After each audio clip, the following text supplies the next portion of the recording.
नमस्कार दोस्तों, welcome to सरकार स्टडी बेस्ड एजुकेशन। चलिए आज की इस क्लास में हम बात करने वाले हैं डेटाबेस यूजिंग एमएस एक्सेस। और हम जो है इसमें बात करेंगे जो पिछले वर्षों में जितने भी क्वेश्चंस आए हैं उन क्वेश्चंस को हम यहाँ पे सॉल्व करेंगे। सारी चीज़ें यहाँ पे कवर होगी और साथ ही आने वाले जो कुछ क्वेश्चंस हैं वो आईएमपी में मैं आपको बताने वाला हूँ। तो पूरी क्लास में आप जो है ध्यान से बने रहिए, आखिरी तक देखना है, सारी चीज़ें आपको क्लियर हो जाएगी, आपका पेपर बहुत अच्छा जाने वाला है। और साथ ही इसके अंतर्गत जो मैं पीडीएफ उपयोग करूंगा, जो आप देख सकते हैं यहाँ पे, ये देखिए मैं पीडीएफ आपको उपयोग करते हुए नजर आऊँगा। तो ये पीडीएफ भी आपको जो है प्राप्त हो जाएगी। आप इस पीडीएफ के लिए छोटा सा नॉमिनल चार्ज पे करके जो है इसको प्राप्त कर सकते हैं। और ये आपको जो है ज़रूरी भी है, क्योंकि आप जब पढ़ोगे तो आप वीडियो के साथ साथ नोट्स में भी आपको देखना ज़रूरी होगा कि किस प्रकार से आपको लिखना है सारी चीज़ें। तो आप इस पीडीएफ को आवश्यक रूप से पढ़ें, बहुत ही इंपॉर्टेंट है। और अपने दोस्तों के साथ इस वीडियो को शेयर जरूर करें। वीडियो पसंद आता तो वीडियो को लाइक जरूर करें। देखिए वीडियो जो है काम का सबके लिए होता है, बहुत सारे लोग देख भी लेते हैं, परंतु एक ठो जो है लाइक बटन पर प्रेस करने में आपको जो है बहुत ज़्यादा तकलीफ होती है। तो जो है लाइक में बिल्कुल भी कंजूसी नहीं करना है, ताकि मुझे भी मोटिवेशन मिलता रहे। मुझे लगता है कि वीडियो आपको पसंद नहीं आया, जबकि व्यू बहुत सारे होते हैं। तो सारी चीज़ें आपको ध्यान में रखना है, वीडियो को शेयर भी करना है, वीडियो को लाइक भी करना है। पहली बार वीडियो में आया है तो वीडियो के अंतर्गत आप जो है चैनल पर क्लिक करके चैनल को सब्सक्राइब भी करना है। तो चलिए हम जो है सारी यूनिट को यहाँ पर कवर करते हैं एक एक करके। आपके लिए जो वीडियो है बहुत ही इंपॉर्टेंट होने वाला है। तो यहाँ देख सकते हैं हम, देखिए सबसे पहली यूनिट के अंतर्गत जो भी इंपॉर्टेंट क्वेश्चन आए हैं पिछले वर्षों में उन क्वेश्चंस को हम देखते हैं। सबसे पहले देखिए डाटाबेस क्या है, डाटाबेस के लाभ बताइए, डाटाबेस की कुछ हानियां हैं तो वो भी बताइए अगर है तो। ये क्वेश्चन है। दूसरा क्वेश्चन आपको देखने को मिल जाता है रिलेशनल डेटाबेस मैनेजमेंट सिस्टम से आप क्या समझते हैं, साथ ही डीबीएमएस और आरडीबीएमएस में अंतर बताइए। उसके बाद पूछा गया है नॉर्मलाइजेशन क्या है, थ्री नॉर्मल फॉर्म्स को उचित उदाहरण के साथ समझाइए, यानी कि जो थर्ड नॉर्मल फॉर्म होता है उसके अंतर्गत। उसके बाद पूछा गया है डाटा इंटीग्रिटी क्या है, डाटा इंटीग्रिटी के कुछ रूल्स होते हैं वो समझाइए। साथ ही कुछ कीज पूछी गई है, प्राइमरी की और फॉरेन की। इन सारी चीज़ों को हम जो है एक एक करके यहाँ पे समझ लेते हैं। देखिए डाटाबेस यूजिंग एमएस एक्सेस के अंतर्गत पहला जो कीवर्ड है वो है डाटाबेस। तो डाटाबेस के बारे में ही क्वेश्चन पूछा गया, उसके लाभ और हानियां पूछी गई है। तो सबसे पहले बात कर लेते हैं, डाटा के अंतर्गत आपको दो चीज़ें मिल जाती है, एक तो मिल जाता है डाटा और एक मिल जाता है आपको बेस। तो डाटा मतलब क्या हो जाता है, रॉ मटेरियल जिसकी प्रोसेसिंग की जा सकती है। उदाहरण के लिए हमारे पास में एक कंप्यूटर है और कंप्यूटर में हम कोई डाटा दे रहे हैं इनपुट के डिवाइस के माध्यम से। उसके बाद वो प्रोसेस भी होता है, यानी कि इनपुट देते हैं, प्रोसेस होता है। तो इनपुट जब देते हैं तो वो कहलाता है डाटा, और प्रोसेस जब हो जाता है वो कहलाता है इन्फॉर्मेशन। सिंपल अगर समझे तो डाटा मतलब प्रोसेसिंग के पहले और प्रोसेसिंग के बाद इन्फॉर्मेशन हो जाती है। और इन्फॉर्मेशन कौन सी, यानी कि ऐसा डाटा या ऐसा रॉ मटेरियल जिसकी प्रोसेस होने के पश्चात उसे इन्फॉर्मेशन में बदला जा सके, उसी को हम डाटा बोल सकते हैं। जैसे उदाहरण के लिए नेम है, एज है, सैलरी है, ये सारी चीज़ें आपकी क्या कहलाएगी, ये सब जो है आपका डाटा कहलाएगा। ठीक है, ये सब जो है डाटा कहलाएगा। ऐसे उदाहरण के लिए देखें तो बैंकिंग सिस्टम में आपको डाटा देखने को मिल जाता है, लाइब्रेरी सिस्टम में, कॉन्टैक्ट लिस्ट में, लेज़र में, इंक्वायरी सिस्टम में, बिलिंग सिस्टम में, होटल मैनेजमेंट में, इन सभी जगह आपको डाटा देखने को मिल जाता है। जब प्रोसेस कर लिया जाता है तो वो कंप्लीट व्यक्ति की इन्फॉर्मेशन बन जाती है। तो डाटा हम सिंपल अगर देखें तो डाटा वीडियोस के फॉर्म में हो सकता है, डाटा इमेजेस के फॉर्म में हो सकता है, साउंड के फॉर्म में, टेक्स्ट या फिर अदर फॉर्मेट में हो सकता है। जब इसे प्रोसेस किया जाता है तो कंप्यूटर में इसे 0 1 के फॉर्म में यहाँ पे देखा जाता है, और प्रोसेस होने के बाद ये निकल कर कैसे आ जाता है, ये निकल कर आ जाता है इन्फॉर्मेशन के रूप में। तो हम यहाँ देख सकते हैं, जब हम डाटा की बात करें तो डाटा को मापने के लिए कुछ मेमोरी मेजरमेंट यूनिट की आवश्यकता पड़ जाती है। तो मेमोरी मेजरमेंट यूनिट के अंतर्गत हमको देखने को चीज़ें क्या मिल जाती है, तो यूनिट सबसे छोटी यूनिट जो मिल जाती है मेमोरी मेजरमेंट यूनिट की, 0 या 1। तो 0 या 1 इसको एक बिट बोल देते हैं, कोई भी एक, 0 या 1। ठीक है, और जब 0101 मिलाकर 8 बिट कन्वर्ट कर दिए जाए तो वो 1 बाइट बन जाती है। अच्छा, इस 1 बाइट बनने के पहले भी हाफ बाइट होती है। हाफ बाइट मतलब 4 बिट को हम क्या बोलेंगे, हाफ बाइट। और हाफ बाइट को हाफ बाइट ना बोलकर क्या बोल देते हैं, एक निबल बोल देते हैं। जैसे हम नहीं बोलते हैं कि जैसे मान लो उदाहरण के लिए 100 ग्राम या 125 ग्राम को हम आधा पाव बोल देते हैं, ऐसे ही हम जो है इस प्रकार से अगर देखें तो 4 बिट को हम एक निबल बोल देते हैं और 8 बिट को हम 1 बाइट बोल देते हैं। ऐसे 1024 बाइट में ला दी जाए तो 1 KB बन जाती है, 1024 KB में ला दिए जाए तो 1 MB, ऐसे ही मिलाते मिलाते जाए तो 1024 ब्रोंटो बाइट मिलाकर 1 जियोबाइट बन जाती है। सबसे बिग यूनिट यानी सबसे बड़ी मेजरमेंट यूनिट आपको जियोबाइट मिलेगी। सबसे छोटी मेजरमेंट यूनिट आपको मिलेगी 0 और 1। ठीक है, चीज़ें आपको समझ में आ गई। इसके बाद हमने क्या देखे, डेटा, डेटा जो प्रोसेसिंग के पहले होता है और प्रोसेसिंग होने के पश्चात क्या हो जाती है, इन्फॉर्मेशन में कन्वर्ट हो जाती है। तो यहाँ इन्फॉर्मेशन हम समझ गए जो किसी ऑर्गेनाइजेशन के लिए स्पेसिफिक उद्देश्य को पूरा करती हो, यानी कि इंपॉर्टेंट हो जाती हो। फैक्ट जो हो जाते हैं, टुकड़े हो जाते हैं जिनका उपयोग हम मतलब संयोजित तौर पे करें तो कर सकते हैं, पर डाटा का उपयोग नहीं किया जा सकता। उसको प्रोसेस करेंगे, प्रोसेस होने के बाद ही उसका उपयोग किया जा सकता है, ये आपको ध्यान में रखना है। तो यहाँ हम सिंपल देखें, डाटा रॉ मटेरियल है, इन्फॉर्मेशन आपका जो है एक प्रकार से कॉन्सेप्चुअल, कैटेगराइज, कैलकुलेटेड जो कंसीडर डाटा है। और नॉलेज जो है इसी में से हम कुछ चीज़ें अगर मान लो उसमें अंडरस्टैंडिंग या समझ पैदा करते हैं, एक्सपीरियंस लेते हैं उसे, इसको बोल देते हैं नॉलेज। ठीक है, तो ये चीज़ें हमको देखने को मिल जाती है। अब डेटा के भी कुछ प्रकार हो जाते हैं, जैसे फ्लैट डेटा। फ्लैट डेटा हम जैसे बोल सकते हैं एम एस वर्ड की बात कर लेते हैं। उदाहरण के लिए हम एम एस वर्ड ओपन भी कर लेते हैं। एम एस वर्ड हमने ओपन करे और यहाँ जाकर हम जो है एक फ्लैट डेटा बोले तो ऐसे इंसर्ट में जाते हैं, डेटा में जाते हैं और ऐसे हम कोई टेबल ला लेते हैं। ये देखिए हमारे पास में कोई भी डाटा लेकर आ गए हम। ये देखिए यहाँ पे डाटा आ गया। इस डाटा में आपको दिख तो रहा है कि डाटा है ये, परंतु ये फ्लैट है। जैसे एम एस एक्सेल का डाटा भी फ्लैट डाटा है या फिर एम एस वर्ड का डाटा फ्लैट डाटा है, पर हम फ्लैट डाटा पर जो है काम नहीं करते। ये सिंगल डेटाबेस सिस्टम है, एक प्रकार से सिंगल टेबल के रूप में दर्शाया जाता है। काफ़ी सारी इसकी लिमिटेशंस होती है या फिर बहुत सारी कमियाँ हम बोल सकते हैं। तो यहाँ देखिए फ्लैट डेटा इस प्रकार से टेबल के फॉर्म में हो सकता है। अब देखिए इन्फॉर्मेशन को हम कहीं ना कहीं तो स्टोर करके रखेंगे। इन्फॉर्मेशन को कहीं ना कहीं स्टोर करेंगे तो उसको हम जो है व्यवस्थित तौर पे स्टोर करेंगे, और जब व्यवस्थित तौर पे स्टोर करेंगे तो उस व्यवस्थित तौर पे स्टोरेज एरिया को हम बोल देते हैं डेटाबेस। क्या बोल देते हैं? डेटाबेस। सिंपल बोले तो डेटाबेस ऐसा सिस्टम है जो कंप्यूटर में स्टोर किया जाता है, उपयोगकर्ता के लिए आसानी से उसको निकाला जा सकता है, एनालिसिस किया जा सकता है, मॉडिफाई किया जा सकता है, या फिर जो भी चीज़ें हमको ज़रूरत ना हो उसको डिलीट किया जा सकता है। ये सारी चीज़ें मिल जाती है हमको डेटाबेस में। तो डेटाबेस के अंतर्गत देखें तो डेटाबेस मुख्य रूप से कैसा होता है, तो भाई हमने देखे मेजरमेंट यूनिट के अंतर्गत सबसे छोटी यूनिट 0 और 1।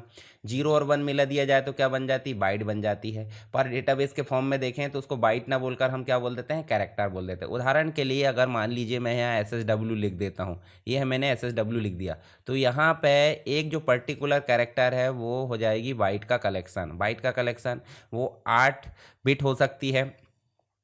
यहाँ पे जो है बिट का कलेक्शन हम बोलेंगे तो बाइट हो सकती है, मतलब 8 बिट हो सकती है या जैसा भी हम बोल सकते हैं। तो एक प्रकार की बाइट है, कैरेक्टर हम बोल सकते हैं। और जब बाइट बहुत सारी मिल जाए, मान लीजिए SSW ही बहुत सारे, मतलब SSW यानी कि 1 2 3, ये एक से अधिक हो गए। एक से अधिक हो गए इसका मतलब क्या बन गई? बाइट्स बन गई, बहुत सारी बाइट्स बन गई। ठीक है, तो बिट से मिलकर क्या बनी? बाइट बनी। बाइट मतलब कैरेक्टर, और कैरेक्टर से मिलकर क्या बनी? फील्ड। तो हम सीधे सीधे बोले तो हम ऐसे एक टेबल बना लेते हैं, और टेबल में हम लिख देते हैं, जैसे यहाँ लिख दी हमने सीरियल नंबर। ठीक है, यहाँ पे हम लिख देते हैं नेम। ठीक है, और यहाँ पे हम लिख देते हैं एज।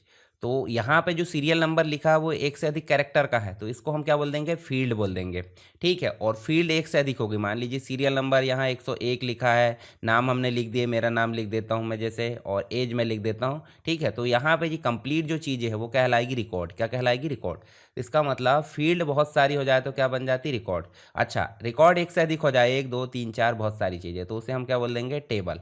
और टेबल को हम क्या बोल सकते हैं? फाइल भी बोल सकते हैं। तो टेबल या फाइल के कलेक्शन को हम बोल देते हैं डेटाबेस। तो डेटाबेस आपको समझ में आ गया।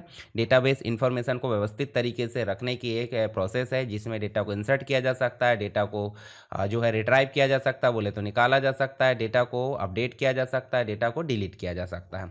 तो ये सारे काम डेटाबेस के अंतर्गत हम व्यवस्थित तौर पे कर लेते हैं। तो डेटाबेस आप इस प्रकार टेबल को ऑर्गेनाइज करके रखे बता भी सकते हैं एग्जाम में। ठीक है, इसके बाद देखिए डेटाबेस को मैनेज करने के लिए हमको किसी न किसी एक सॉफ्टवेयर की ज़रूरत पड़ जाती है, तो उसी को हम DBMS बोल देते हैं, डेटाबेस मैनेजमेंट सिस्टम, जिसमें डिज़ाइनर होता है, एडमिनिस्ट्रेटर जिसके पास सारे कंट्रोल्स होते हैं, एंड यूज़र मतलब हम जो किसी डेटाबेस में किसी वेबसाइट में कोई डाटा को देखते हैं, तो ये सारी चीज़ें हमको देखने को मिल जाती है। उदाहरण के लिए हम यहाँ पर गूगल में चलते हैं, गूगल में चलें और गूगल में चल के हम जो है यहाँ पर सरकार स्टडी बेस्ड एजुकेशन ऐसे टाइप कर लेते हैं। तो यहाँ पे जो भी हमारे सामने इन्फॉर्मेशन आ रही है ये सब कहीं ना कहीं डाटाबेस में रखी हैं, पर हमारा काम क्या है? हम सिर्फ इसे देख सकते हैं। हम सिर्फ इसे क्या कर सकते हैं? देख सकते हैं। बाकी और कोई काम इसमें हम नहीं कर सकते। क्यों नहीं कर सकते हैं? क्योंकि सारे राइट्स हमारे पास नहीं है। ये सारे राइट्स किसके पास रहते हैं? या तो डिज़ाइनर के पास या तो एडमिनिस्ट्रेटर के पास। हम क्या हो गए? इसके एंड यूज़र हो गए। चलिए आगे चलें तो एलिमेंट्स देख लेते हैं डाटाबेस के। डाटाबेस के एलिमेंट्स के अंतर्गत आपको चीज़ें क्या मिल जाती है? आपको मिल जाती है सबसे पहले फील्ड। फील्ड से मिलकर मिलकर क्या बन जाता है, फील्ड से मिलकर देखिए आपको रिकॉर्ड बन जाते हैं। जैसे मान लीजिए 101 लिए तो अशोक है 11th है, बायोलॉजी 85 मार्क्स उसके देखने को मिल जाएंगे। तो ये कंप्लीट जो है, ये कंप्लीट जो है एक प्रकार से क्या कहलाएगा, रिकॉर्ड कहलाएगा। और उसके बाद एक से अधिक रिकॉर्ड होगा, 1 2 3 4 5 6 7, तो ये कंप्लीट मिलकर क्या बन जाता है, एक टेबल बन जाता है। तो हमने तीन चीज़ें देखे, कौन कौन सी, एक तो फील्ड देखे, एक रिकॉर्ड देखे और एक टेबल देखे। तो तीन चीज़ें आपको एलिमेंट के रूप में मिल जाती है। उसके बाद हमको डेटाबेस की आवश्यकता क्यों पड़ जाती है, या इसके लाभ भी हम देखें तो डेटाबेस ज़्यादा, मतलब एक प्रकार से डेटाबेस के द्वारा हम जो है कम स्पेस में ज़्यादा डेटा को आसानी से स्टोर कर सकते हैं। इसके अलावा किसी भी जानकारी को आसानी से एक्सेस किया जा सकता है, डेटा को इंसर्ट किया जा सकता है, पुराने डेटा को एडिट किया जा सकता है, डिलीट किया जा सकता है, सारे काम आसानी से किए जा सकते हैं। फिल्टर हम उपयोग कर सकते हैं, सॉर्टिंग, असेंडिंग, डिसेंडिंग, या फिर हम जो है एप्लीकेशंस या यूज़र एक साथ एक्सेस कर सकते हैं सारे जो डेटाबेस है उसको। इंपोर्ट और एक्सपोर्ट की फैसिलिटी हमको मिल जाती है, सिक्योरिटी प्रोवाइड कर सकते हैं कि भाई पासवर्ड डालना या जो भी। डेटा रिडंडेंसी, डुप्लीकेसी कम हो जाती है, इनकंसिस्टेंसी कम हो जाती है, प्रोग्राम और डेटा को एक दूसरे से अलग रख लिया जाता है, बैकअप और रिकवरी की फैसिलिटी यहाँ पे मिल जाती है। तो ये कुछ फ़ायदे हैं इसके। अब नुकसान आप अपने हिसाब से बता सकते हैं भाई, जब इतना सारा मैनेजमेंट लगेगा तो आपको मशीनरी लगेगी, एक टेक्निकल व्यक्ति लगेगा। अगर किसी प्रकार का कोई मतलब बिना नॉलेज वाले व्यक्ति को रख लिया जाए तो डेटाबेस का नुकसान हो सकता है। तो ये अपने हिसाब से आप जो है नुकसान बता सकते हैं, हालांकि नुकसान तो है नहीं पर फिर भी आप बता सकते हैं। चलिए, ये चीज़ हो गई हमारी डेटाबेस से रिलेटेड। डेटाबेस में जो है हम क्या क्या करेंगे भाई, डेटाबेस क्रिएट कर सकते हैं, टेबल क्रिएट कर सकते हैं, टेबल में डेटा इंसर्ट कर सकते हैं, डेटा को रिट्राइव कर सकते हैं, पहले से स्टोर डेटा को अपडेट कर सकते हैं, डेटा को डिलीट कर सकते हैं, सारे काम हम यहाँ पे कर सकते हैं। कुछ एग्जांपल भी देख लीजिए, जैसे माई एसक्यूएल है। आप सबसे अच्छा एग्जांपल अभी हम जो पढ़ेंगे वो है एक्सेस। क्या है, एमएस एक्सेस। तो एमएस एक्सेस के माध्यम से भी हम क्या कर सकते हैं, एक डेटाबेस को मैनेज कर सकते हैं। और डेटाबेस को मैनेज कैसे करेंगे, आरडीबीएमएस के फॉर्म में, मतलब रिलेशनल डेटाबेस मैनेजमेंट सिस्टम के अनुसार हम जो है इसको मैनेज करेंगे। ऐसे ही माई एसक्यूएल आपको देखने को मिल जाता है, ऑनलाइन लेवल पे काफ़ी ज़्यादा डिमांड है। ओरेकल है, एसक्यूएल सर्वर है माइक्रोसॉफ्ट का, आईबीएम का डीबी2 है, पोस्टग्री एसक्यूएल है, जो सिंपल डीबी है, सारे एग्जाम्पल के रूप में देखने को मिल जाते हैं। जैसे हमको पूछा गया था कि रिलेशनल डेटाबेस मैनेजमेंट को समझाइए, तो इसी में हमको चीज़ें देखने को मिलेगी, रिलेशनल डेटाबेस मैनेजमेंट क्या है। उसके साथ ही आपको हायरार्चिकल मिल जाते हैं, उसी के साथ आपको नेटवर्क डीबीएमएस मिल जाता है, और आपको प्रोग्रामिंग में देखने को मिल जाता है object oriented relational DBMS. Object oriented programming का जो मैनेजमेंट सिस्टम है वो आपको देखने को मिलता है। तो हम हायरार्चिकल देख लेते हैं थोड़ा सा। यहाँ पे आपको ज़्यादा मतलब थ्योरी समझाने की ज़रूरत नहीं, आपको मैं डायग्राम समझाता हूँ। जैसे कॉलेज है, कॉलेज के अंतर्गत हम देख लीजिए एक डिपार्टमेंट है, एक डिपार्टमेंट है और एक इंफ्रास्ट्रक्चर है। उसके बाद देखिए आपको एक टेबल मिल जाएगा, इसके अंतर्गत ही कोर्स है। उसके बाद आपको मिल जाएगा, यहाँ टेबल के फॉर्म में डाटाबेस नहीं होता, जो हायरार्चिकल है वो उसमें टेबल के फॉर्म में नहीं होता, ऐसे ब्रांचेस बनी होती है। स्टूडेंट का एक जो है डाटाबेस है, उसके बाद थ्योरी हो गया, कोर्स के अंतर्गत लैब हो गया। ऐसे टीचर्स के अंतर्गत आपको देखने को मिल जाएगा कि भाई किस प्रकार के टीचर है। स्टूडेंट भी आपको क्लास वाइज मिल जाएंगे। इंफ्रास्ट्रक्चर में आपको लैब मिल जाएगी, आपको जो है अलग अलग प्रकार के लाइब्रेरी सिस्टम या जो भी मतलब एक प्रकार से हॉल वगैरह सब मिल जाएंगे। तो ये सारी चीज़ें आपको मिल जाती है। इस प्रकार से ट्री लेवल में है तो उसको हम बोल देते हैं हायरार्चिकल। इसके बाद नेटवर्क डीबीएमएस, जो हायरार्चिकल था वही देखिए, यहाँ कस्टमर जो है, हमको अगर डेटा एक दूसरे से ट्रांसफ़र करना तो कैसे होगा, हम इससे मतलब ये कस्टमर पहले स्टोर को बोलेगा, स्टोर फिर मैनेजर को बोलेगा। पर नेटवर्क डीबीएमएस में समस्या को ख़त्म कर दिया गया है। ये डायरेक्ट भी कन्वर्ट हो सकता है, या फिर कस्टमर के जो ऑर्डर है वो मैनेजर भी देख सकता है, वो सेल्समैन भी देख सकता है। ऐसे ही यहाँ पे अगर देखें तो सेल्समैन से आइटम भी यहाँ पे कनेक्ट है, और आइटम जो है कस्टमर से भी कनेक्ट होंगे। तो इस प्रकार से मल्टीपल कनेक्टिविटी है, तो इसीलिए बोल दिया गया है नेटवर्क डीबीएमएस। ठीक है। इसके बाद रिलेशनल डीबीएमएस, जो हमारे लिए बहुत इंपॉर्टेंट है। तो रिलेशनल डेटाबेस मैनेजमेंट सिस्टम आज की डेट में सबसे ज़्यादा उपयोग किया जाने वाला डेटाबेस है, और आसानी से इसका यूज़ किया जा सकता है। इसमें जो है डेटा को टेबल के फॉर्म में रखा जा सकता है, रो और कॉलम के फॉर्म में रखा जा सकता है, जिसके थ्रू डेटा को आसानी से इंसर्ट किया जा सकता है, डिलीट किया जा सकता है, अपडेट किया जा सकता है। ऐसे ही आप देख सकते हैं एसक्यूएल सर्वर है या एमएस एक्सेस है, इसके साथ ही डीबी2 है, ओरेकल है, देखिए यहाँ पे आरडीबी है। इसके फ़ायदे अगर देखें तो टेबल के फॉर्म में डेटा होता है, आसानी से समझ में आ जाता है, आसानी से एक्सेस किया जा सकता है। एक दूसरे से आप एक टेबल को दूसरे टेबल से आप क्या कर सकते हैं, रिलेट कर सकते हैं। और साथ ही इसका कुछ नुकसान भी है, जैसे अगर ज़्यादा डेटा होने पर ये कॉम्प्लेक्स बन जाता है। ठीक है, समझ में आसानी से नहीं आता है। जैसे हम मान लीजिए एक टेबल बनाए हमने, कोर्स, एक टेबल बनाया हमने क्या, स्टूडेंट, और एक टेबल हमने बनाया कौन सा, यहाँ पे देखिए टेक कोर्स और एक कोर्सेस। तो यहाँ देखिए यहाँ प्राइमरी की क्या है, प्राइमरी की का मतलब कि ऐसा फील्ड जो सभी पूरे टेबल में यूनिक हो, मतलब इसमें जो 101 लिया गया है वो किसी और का ना हो, यानी कि आईडी हम बोल सकते हैं, आधार कार्ड, मोबाइल नंबर, ये सब क्या है, यूनिक। तो जो यूनिक फील्ड होती है उसी को हम क्या बोल देते हैं, प्राइमरी की बोल देते हैं, ठीक है। और ये प्राइमरी की जब दूसरे टेबल में जाती है तो वो सेकेंडरी की बन जाती है। कौन सी बन जाती है, सेकेंडरी की। इसी सेकेंडरी की को हम जो है फॉरेन की के नाम से भी जानते हैं। तो यहाँ देखिए जब प्राइमरी की किसी दूसरे टेबल के माध्यम से किसी दूसरे टेबल में जब उसका जो है रिलेशन किया जाता है, हर एक प्राइमरी की का किसी दूसरे टेबल से रिलेशन किया जा सकता है, ठीक है। तो ऐसे रिलेशन को हम क्या बोल देते हैं, RDBMS। क्या बोल देते हैं, RDBMS, relational database management system. इसका मतलब है ऐसा डेटाबेस जिसमें डेटा को टेबल के फॉर्म में मैनेज किया जाता हो और प्रत्येक टेबल आपस में किसी न किसी दूसरे टेबल से प्राइमरी की के माध्यम से जुड़ा होता है। इसे हम बोल देते हैं RDBMS, ठीक है। तो इस प्रकार का डायग्राम बनाकर आप समझा सकते हैं। उसके बाद ऑब्जेक्ट ओरिएंटेड, जो मुख्य रूप से C++, जावा, पाइथन, जितनी भी प्रोग्रामिंग लैंग्वेज है जो ऑब्जेक्ट ओरिएंटेड रहती है उसमें इस प्रकार का डेटाबेस उपयोग किया जाता है। चलिए कुछ कंपोनेंट्स है, hardware, software, data, user, procedure, ये सारी चीज़ें आपको डेटाबेस में लगती है। हार्डवेयर मतलब कंप्यूटर सिस्टम, सॉफ्टवेयर मतलब उसमें जो DBMS चल रहा है, डेटा जिस पर प्रोसेसिंग की जानी है, यूज़र जो उपयोग करेगा, प्रोसीजर जिस प्रक्रिया से आप इसमें काम कर रहे हो, ठीक है। चलिए ER मॉडल बोले तो ये टेबल है आपका बुक्स, उसके बाद स्टूडेंट टेबल, पब्लिशर, ये हर एक टेबल है। मान लीजिए यहाँ पे टेबल है, ये टेबल जो है किसी न किसी टेबल से प्राइमरी की के माध्यम से जुड़े हैं। जैसे बुक पब्लिशर से पब्लिश्ड यहाँ पे प्राइमरी की के माध्यम से जुड़े हैं, स्टूडेंट वॉरो के माध्यम से यहाँ प्राइमरी की के माध्यम से जुड़े। तो इन पर्टिकुलर टेबल और एट्रीब्यूट का जब स्ट्रक्चर तैयार किया जाता है साथ में जोड़कर या रिलेशन करके, तो उसी रिलेशन स्ट्रक्चर को हम ER मॉडल बोल देते हैं, एंटिटी रिलेशनशिप मॉडल। चलिए आगे देखें, इसी के अंतर्गत आपको रिलेशनशिप में 1 to 1 यानी कि एक टेबल के अंतर्गत जो फील्ड है वो एक फील्ड किसी दूसरे टेबल में एक ही फील्ड से संबंधित हो, उसे हम 1 to 1 बोलेंगे। एक फील्ड मल्टीपल से संबंधित हो, मल्टीपल फील्ड एक से संबंधित हो, या मल्टीपल फील्ड से संबंधित हो, उसी को हम बोल दे रहे हैं क्या, रिलेशनशिप। तो यहाँ एंटिटी मतलब एक पर्टिकुलर टेबल, रिलेशनशिप मतलब आपस में इनका एसोसिएशन, रिलेशनशिप यानी मैपिंग करना, ठीक है। तो इसके फ़ायदे अगर देखें तो यह अलग अलग प्रकार के डेटा को स्टोर करके रिट्राइव करने की बहुत सारी मेथड यहाँ प्रदान कर लेता है। डेटा इंटीग्रिटी की फैसिलिटी यहाँ पर प्रदान की जाती है। डेटा को आसानी से एक्सेस किया जा सकता है। डेटा सेंट्रलाइज फॉर्म में है और हर एक व्यक्ति इसको एक साथ यूज़ कर सकता है। इसमें यूज़र दूसरे यूज़र को डेटा शेयर कर सकता है, डेटा का बैकअप लिया जा सकता है, डेटा की रिकवरी की जा सकती है, डेटा डुप्लीकेट नहीं होता है। सारे फायदे हैं। ऐसे नुकसान अगर देखें तो हार्डवेयर और सॉफ्टवेयर की कॉस्ट बहुत अधिक हो जाती है। डेटा मैनेजमेंट सिस्टम में कभी कभी कॉम्प्लेक्स हो जाता है। ट्रेनिंग देना आवश्यक हो जाता है यूज़र को। कुछ संगठनों में सभी डेटा को एक ही डेटाबेस में इंटीग्रेट किया जाता है, तो इलेक्ट्रिक फेल्यूर के कारण क्या हो जाता है, नुकसान की संभावना होती है। इसमें कई यूज़र्स एक समय में एक ही प्रोग्राम को एक्सेस करते हैं, जिससे कि डेटा नुकसान होने की संभावना हो जाती है। तो ये कुछ नुकसान है, हालांकि नुकसान जैसे नहीं है पर एग्जाम में पूछे जाते हैं तो हमको लिखना होता है।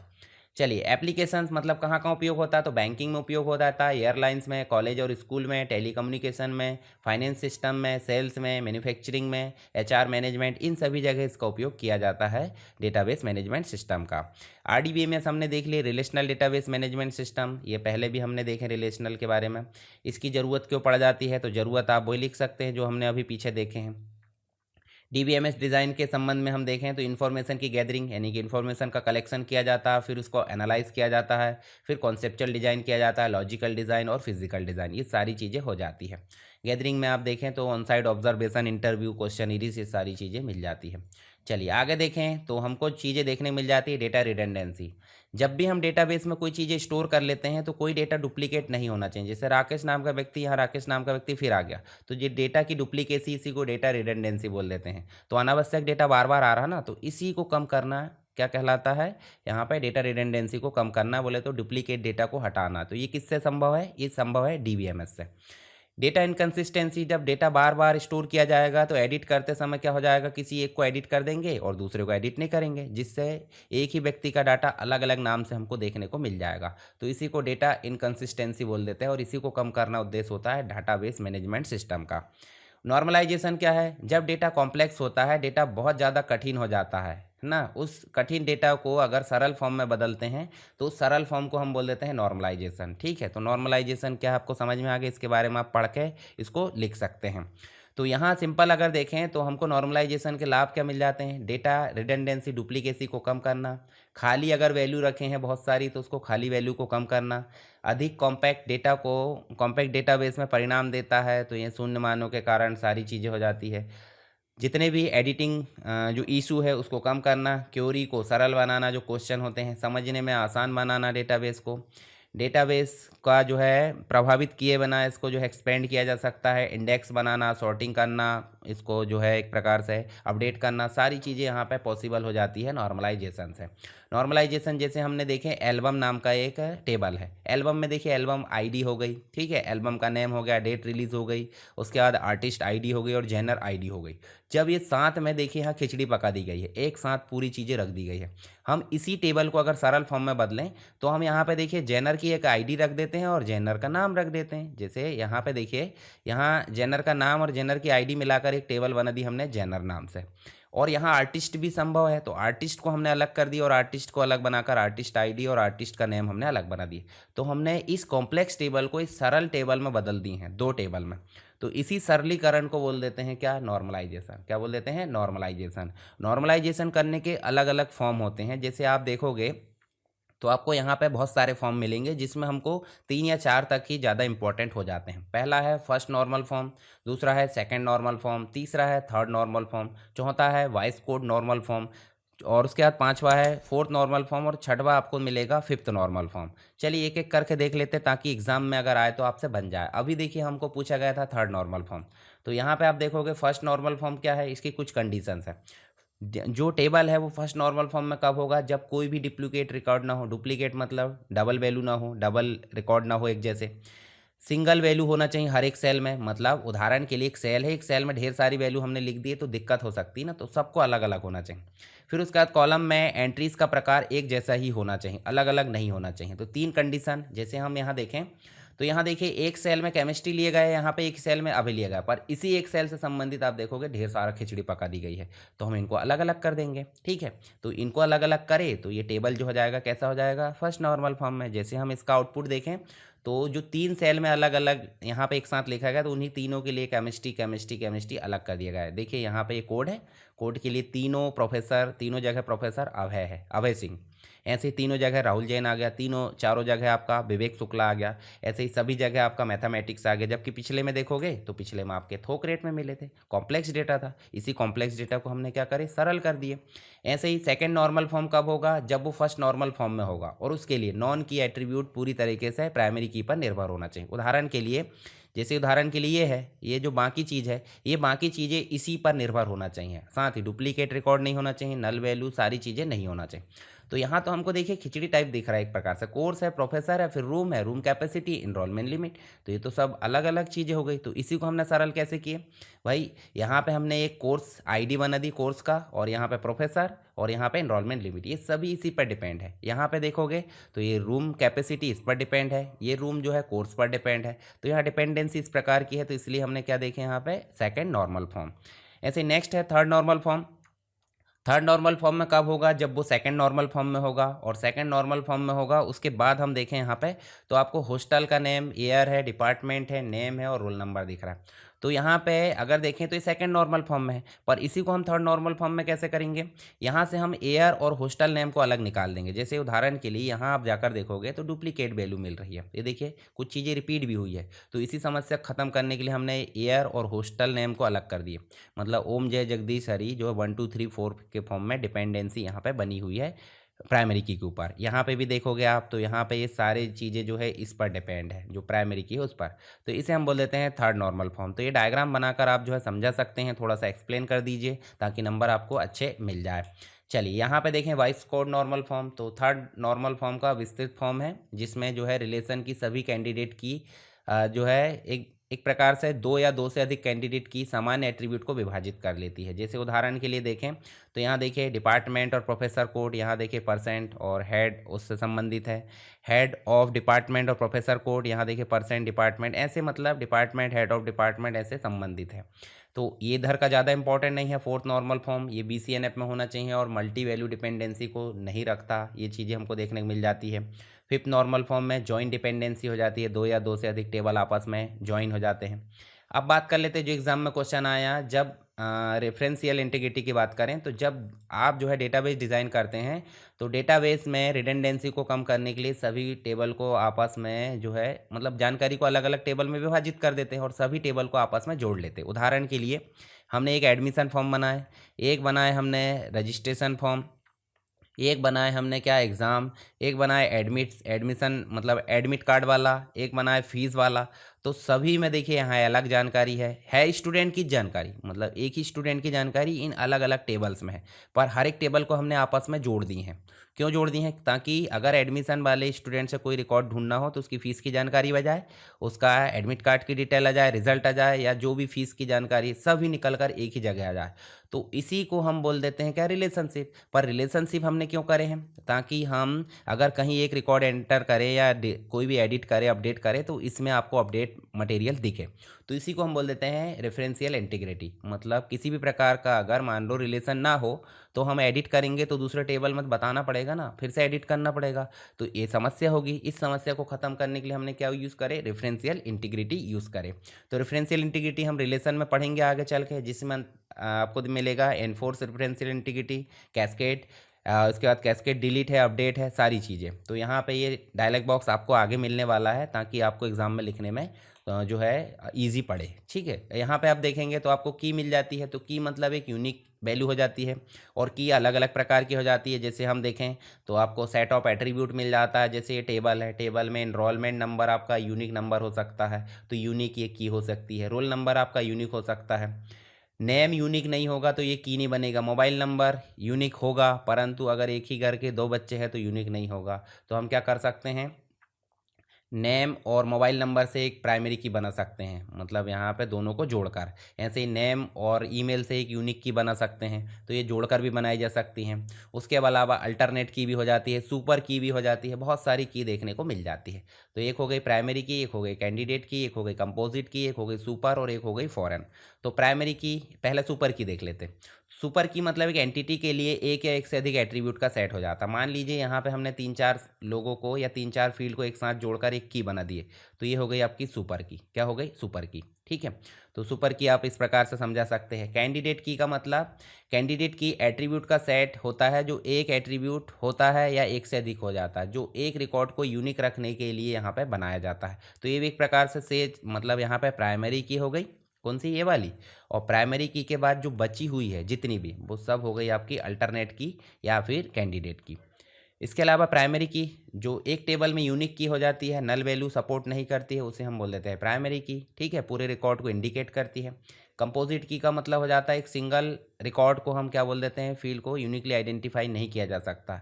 तो ऐसे केस में कंपोजिट की उपयोग की जाती है। कुछ पार्ट को मिलाकर हम जो है एक की बना लेते हैं। उसके बाद फॉरेन की जो एक टेबल में प्राइमरी की हो जाती है, जैसे मान लीजिए यहाँ कोर्स आईडी प्राइमरी की है, दूसरे टेबल में आकर उसको बना दी गया है फॉरेन की। तो ये आप समझ सकते हैं। प्राइमरी की और फॉरेन की में आप अंतर देख लेना, दोनों अंतर जो है आपको समझ में आ जाएगा, मतलब आसानी से और एग्ज़ाम में लिखने में हेल्प होगी। डेटाबेस रिलेशनशिप हमने देख लिया, दो या दो से अधिक टेबल को आपस में जोड़ते हैं। वन टू वन रिलेशनशिप होती है, one to many relationship, many to many relationship होती है। तो इनको हम आगे चल के प्रैक्टिस करना, मतलब प्रैक्टिस भी देखेंगे, सारी चीज़ें आपको समझ में आएगी। अब आपको जो है नेक्स्ट जो क्वेश्चन मिल जाते हैं वो सेकेंड यूनिट से मिल जाते हैं। पहली यूनिट में देखिए हमारा डेटाबेस वाला क्वेश्चन, रिलेशनल वाला क्वेश्चन, नॉर्मलाइजेशन वाला, डेटा इंटीग्रिटी वाला और प्राइमरी की सारी चीज़ें हो गई है। अब बात कर लेते हैं एमएस एक्सेस के अंतर्गत सेकेंड यूनिट की। सेकेंड यूनिट में आपको टेबल एमएस एक्सेस की बात की जा रही है, टेबल एडिट करना, ऑपरेशन, सारी चीज़ें। एमएस एक्सेस के टेबल में फील्ड और प्रॉपर्टी को समझाइए।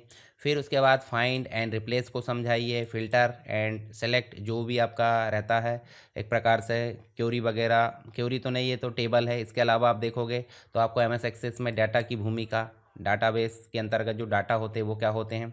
उसके बाद आपको कॉलम को रीअरेंज करना, फ्रीज करना, ये सारी चीज़ें पूछी गई है। टेबल में ऑपरेशंस करना, उसके बाद आपको सॉर्टिंग करना, वैलिडेशन रूल्स के बारे में पूछे गए। तो ये सब चीज़ें हम जो है एक एक करके यहाँ पे समझते हैं। चलिए हम जो है एम एस एक्सेस को ओपन कर लेते हैं। एम एस एक्सेस जैसे कि हम स्टार्ट बटन में क्लिक करेंगे और एक्सेस लिखेंगे। जैसे आप क्लिक करोगे यहाँ पे तो स्टार्ट होते ही यहाँ पे देखिए आपके सामने जो है इसका डैशबोर्ड यानी कि एक इंटरफेस प्रदान होता है। तो इसमें आप न्यू पर क्लिक करोगे तो ब्लैंक डेटाबेस बना सकते हैं, और ब्लैंक डेटाबेस के साथ साथ पुरानी बनी बनाई टेम्पलेट भी हम इसमें उपयोग कर सकते हैं, या फिर बना बनाया डेटाबेस है पहले से तो इसको ओपन कर सकते हैं।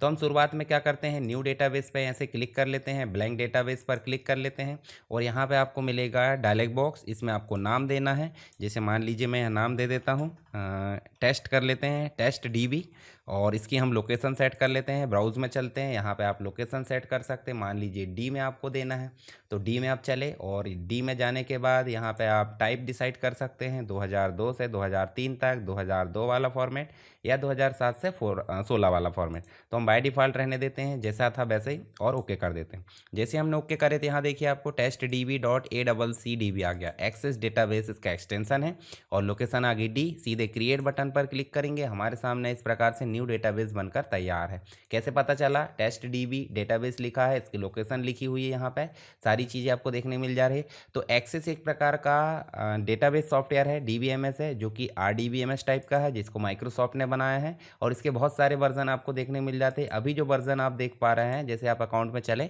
तो लेटेस्ट वर्जन में यहाँ पे बता रहा हूँ आपको 2024। तो यहाँ देखिए 2024 वाला वर्जन आपको देखने को मिल जाता है, हालांकि आपके सिलेबस में 2013 वाला वर्जन है। तो हम सीधे चलें तो हम यहाँ पे देखिए आपको जो है चार चीज़ें यहाँ पे देखने मिल जाती है। यानी कि पहले स्क्रीन के बारे में देख लेते हैं। स्क्रीन अगर पूछा जाए तो सबसे ऊपर वाली जो पट्टी है उसको बोल देते हैं क्या, टाइटल बार। उसके नीचे मिल रहा है आपको रिबन में सबसे पहले टैब मिल रहा है, फिर उसके बाद रिबन मिल रहा है, रिबन के बाद आपको ग्रुप मिल रहा है। ग्रुप कौन से, जो टेबल वाला ग्रुप है, क्वेरीज वाला ग्रुप है, फॉर्म वाला ग्रुप है, रिपोर्ट वाला, ये सब क्या है, ग्रुप है। ग्रुप के अंतर्गत आपको कमांड मिल रही है। कमांड के अंतर्गत देखोगे टेबल है, टेबल डिज़ाइन है, शेयर पॉइंट है, क्यूरी विजार्ड है, ये सब क्या है, कमांड है। तो हम सबसे पहले देखते हैं इसके अंतर्गत जो एक प्रकार से इसके कंपोनेंट्स होते हैं। एमएस एक्सेस में जो ऑब्जेक्ट होते हैं वो ऑब्जेक्ट कौन कौन से हो जाते हैं, वो हो जाता है सबसे पहले हम इसमें टेबल पे काम कर सकते हैं, दूसरा हम इसमें क्यूरीज पे काम कर सकते हैं, तीसरा हम इसमें फॉर्म्स पे काम कर सकते हैं, चौथा है रिपोर्ट्स पे काम कर सकते हैं। उसके बाद आपको नेविगेशन बटन दिख रही है, नेविगेशन विंडो, जिसको हम मिनिमाइज भी कर सकते हैं और इसको मैक्सिमाइज भी कर सकते हैं। ऐसे आपको टेबल टैब दिख रही है, टेबल दिखेगा, क्यूरी जो भी आप बनाओगे यहाँ से इसका टैब दिखेगा। उसके बाद नीचे आपको देखिए स्टेटस बार दिख रहा है, नेविगेशन बार दिख रहा है, जिसमें आप एक रिकॉर्ड से दूसरे रिकॉर्ड में ऐसे आप स्विच कर सकते हैं। तो ये हो गई स्क्रीन के बारे में। सीधे हम चलते हैं टेबल पर काम करते हैं। तो क्रिएट बटन पर क्लिक कर लेते हैं, और यहाँ देखिए आपको दो बटन मिल रही है। एक तो हमारे काम की है नहीं, जिसमें आप अलग अलग प्रकार के जो शेयर पॉइंट है वो देखने को मिल जाते हैं, पर हमको बनाना है एक डेटा सीट विंडो से टेबल, और एक बनाना है डिज़ाइन विंडो से टेबल। तो हम पहले जो है टेबल डिज़ाइन से बनाकर देख लेते हैं। टेबल डिज़ाइन पर जैसे क्लिक करोगे तो एक नया जो टैब है वो आपके सामने आ गया, टेबल 2 के नाम से। टेबल 1 को मैं अभी क्लोज कर देता हूँ। तो यहाँ आप देखोगे तो यहाँ आपको दिख रहा है एक फील्ड नेम, और एक दिख रहा है डेटा टाइप, और दूसरा नेक्स्ट दिख रहा है डिस्क्रिप्शन। नीचे आपको दिख रही है फील्ड की प्रॉपर्टी। आप देखोगे ध्यान से, फील्ड की प्रॉपर्टी दिख रही है। तो देखिए आपको यहाँ से कौन कौन से क्वेश्चन आते हैं और आए भी है। सबसे पहले टेबल कैसे बनाते हैं, तो टेबल बना ही रहे हम, कोई दिक्कत नहीं। दूसरा आ जाएगा आपको डेटा टाइप को समझाइए। तीसरा आ जाएगा आपको फील्ड की प्रॉपर्टी समझाइए। तो 3 क्वेश्चन इससे सॉल्व होंगे। ध्यान से आप इसको समझिए कैसे हम काम करते हैं। सबसे पहले हम जो है यहाँ पे क्या कर लेते हैं, एक फील्ड लेते हैं। फील्ड कैसे भाई, सिंपल सी बात है, हम रजिस्ट्रेशन टेबल बना रहे हैं तो हम यहाँ रजिस्ट्रेशन ID ले लेते हैं। ठीक है, यहाँ पर रजिस्ट्रेशन ID हमने ले ली, और रजिस्ट्रेशन ID में हम क्या इनपुट करेंगे उसके लिए लेते हैं डाटा टाइप। तो डाटा टाइप क्या होता है, डाटा टाइप मतलब इस फील्ड में हम क्या एंट्री करेंगे उसका प्रकार या उसके डाटा का प्रकार। जैसे short text by default text का कलेक्शन हो जाता है, लॉन्ग टेक्स्ट बड़े टेक्स्ट का कलेक्शन है।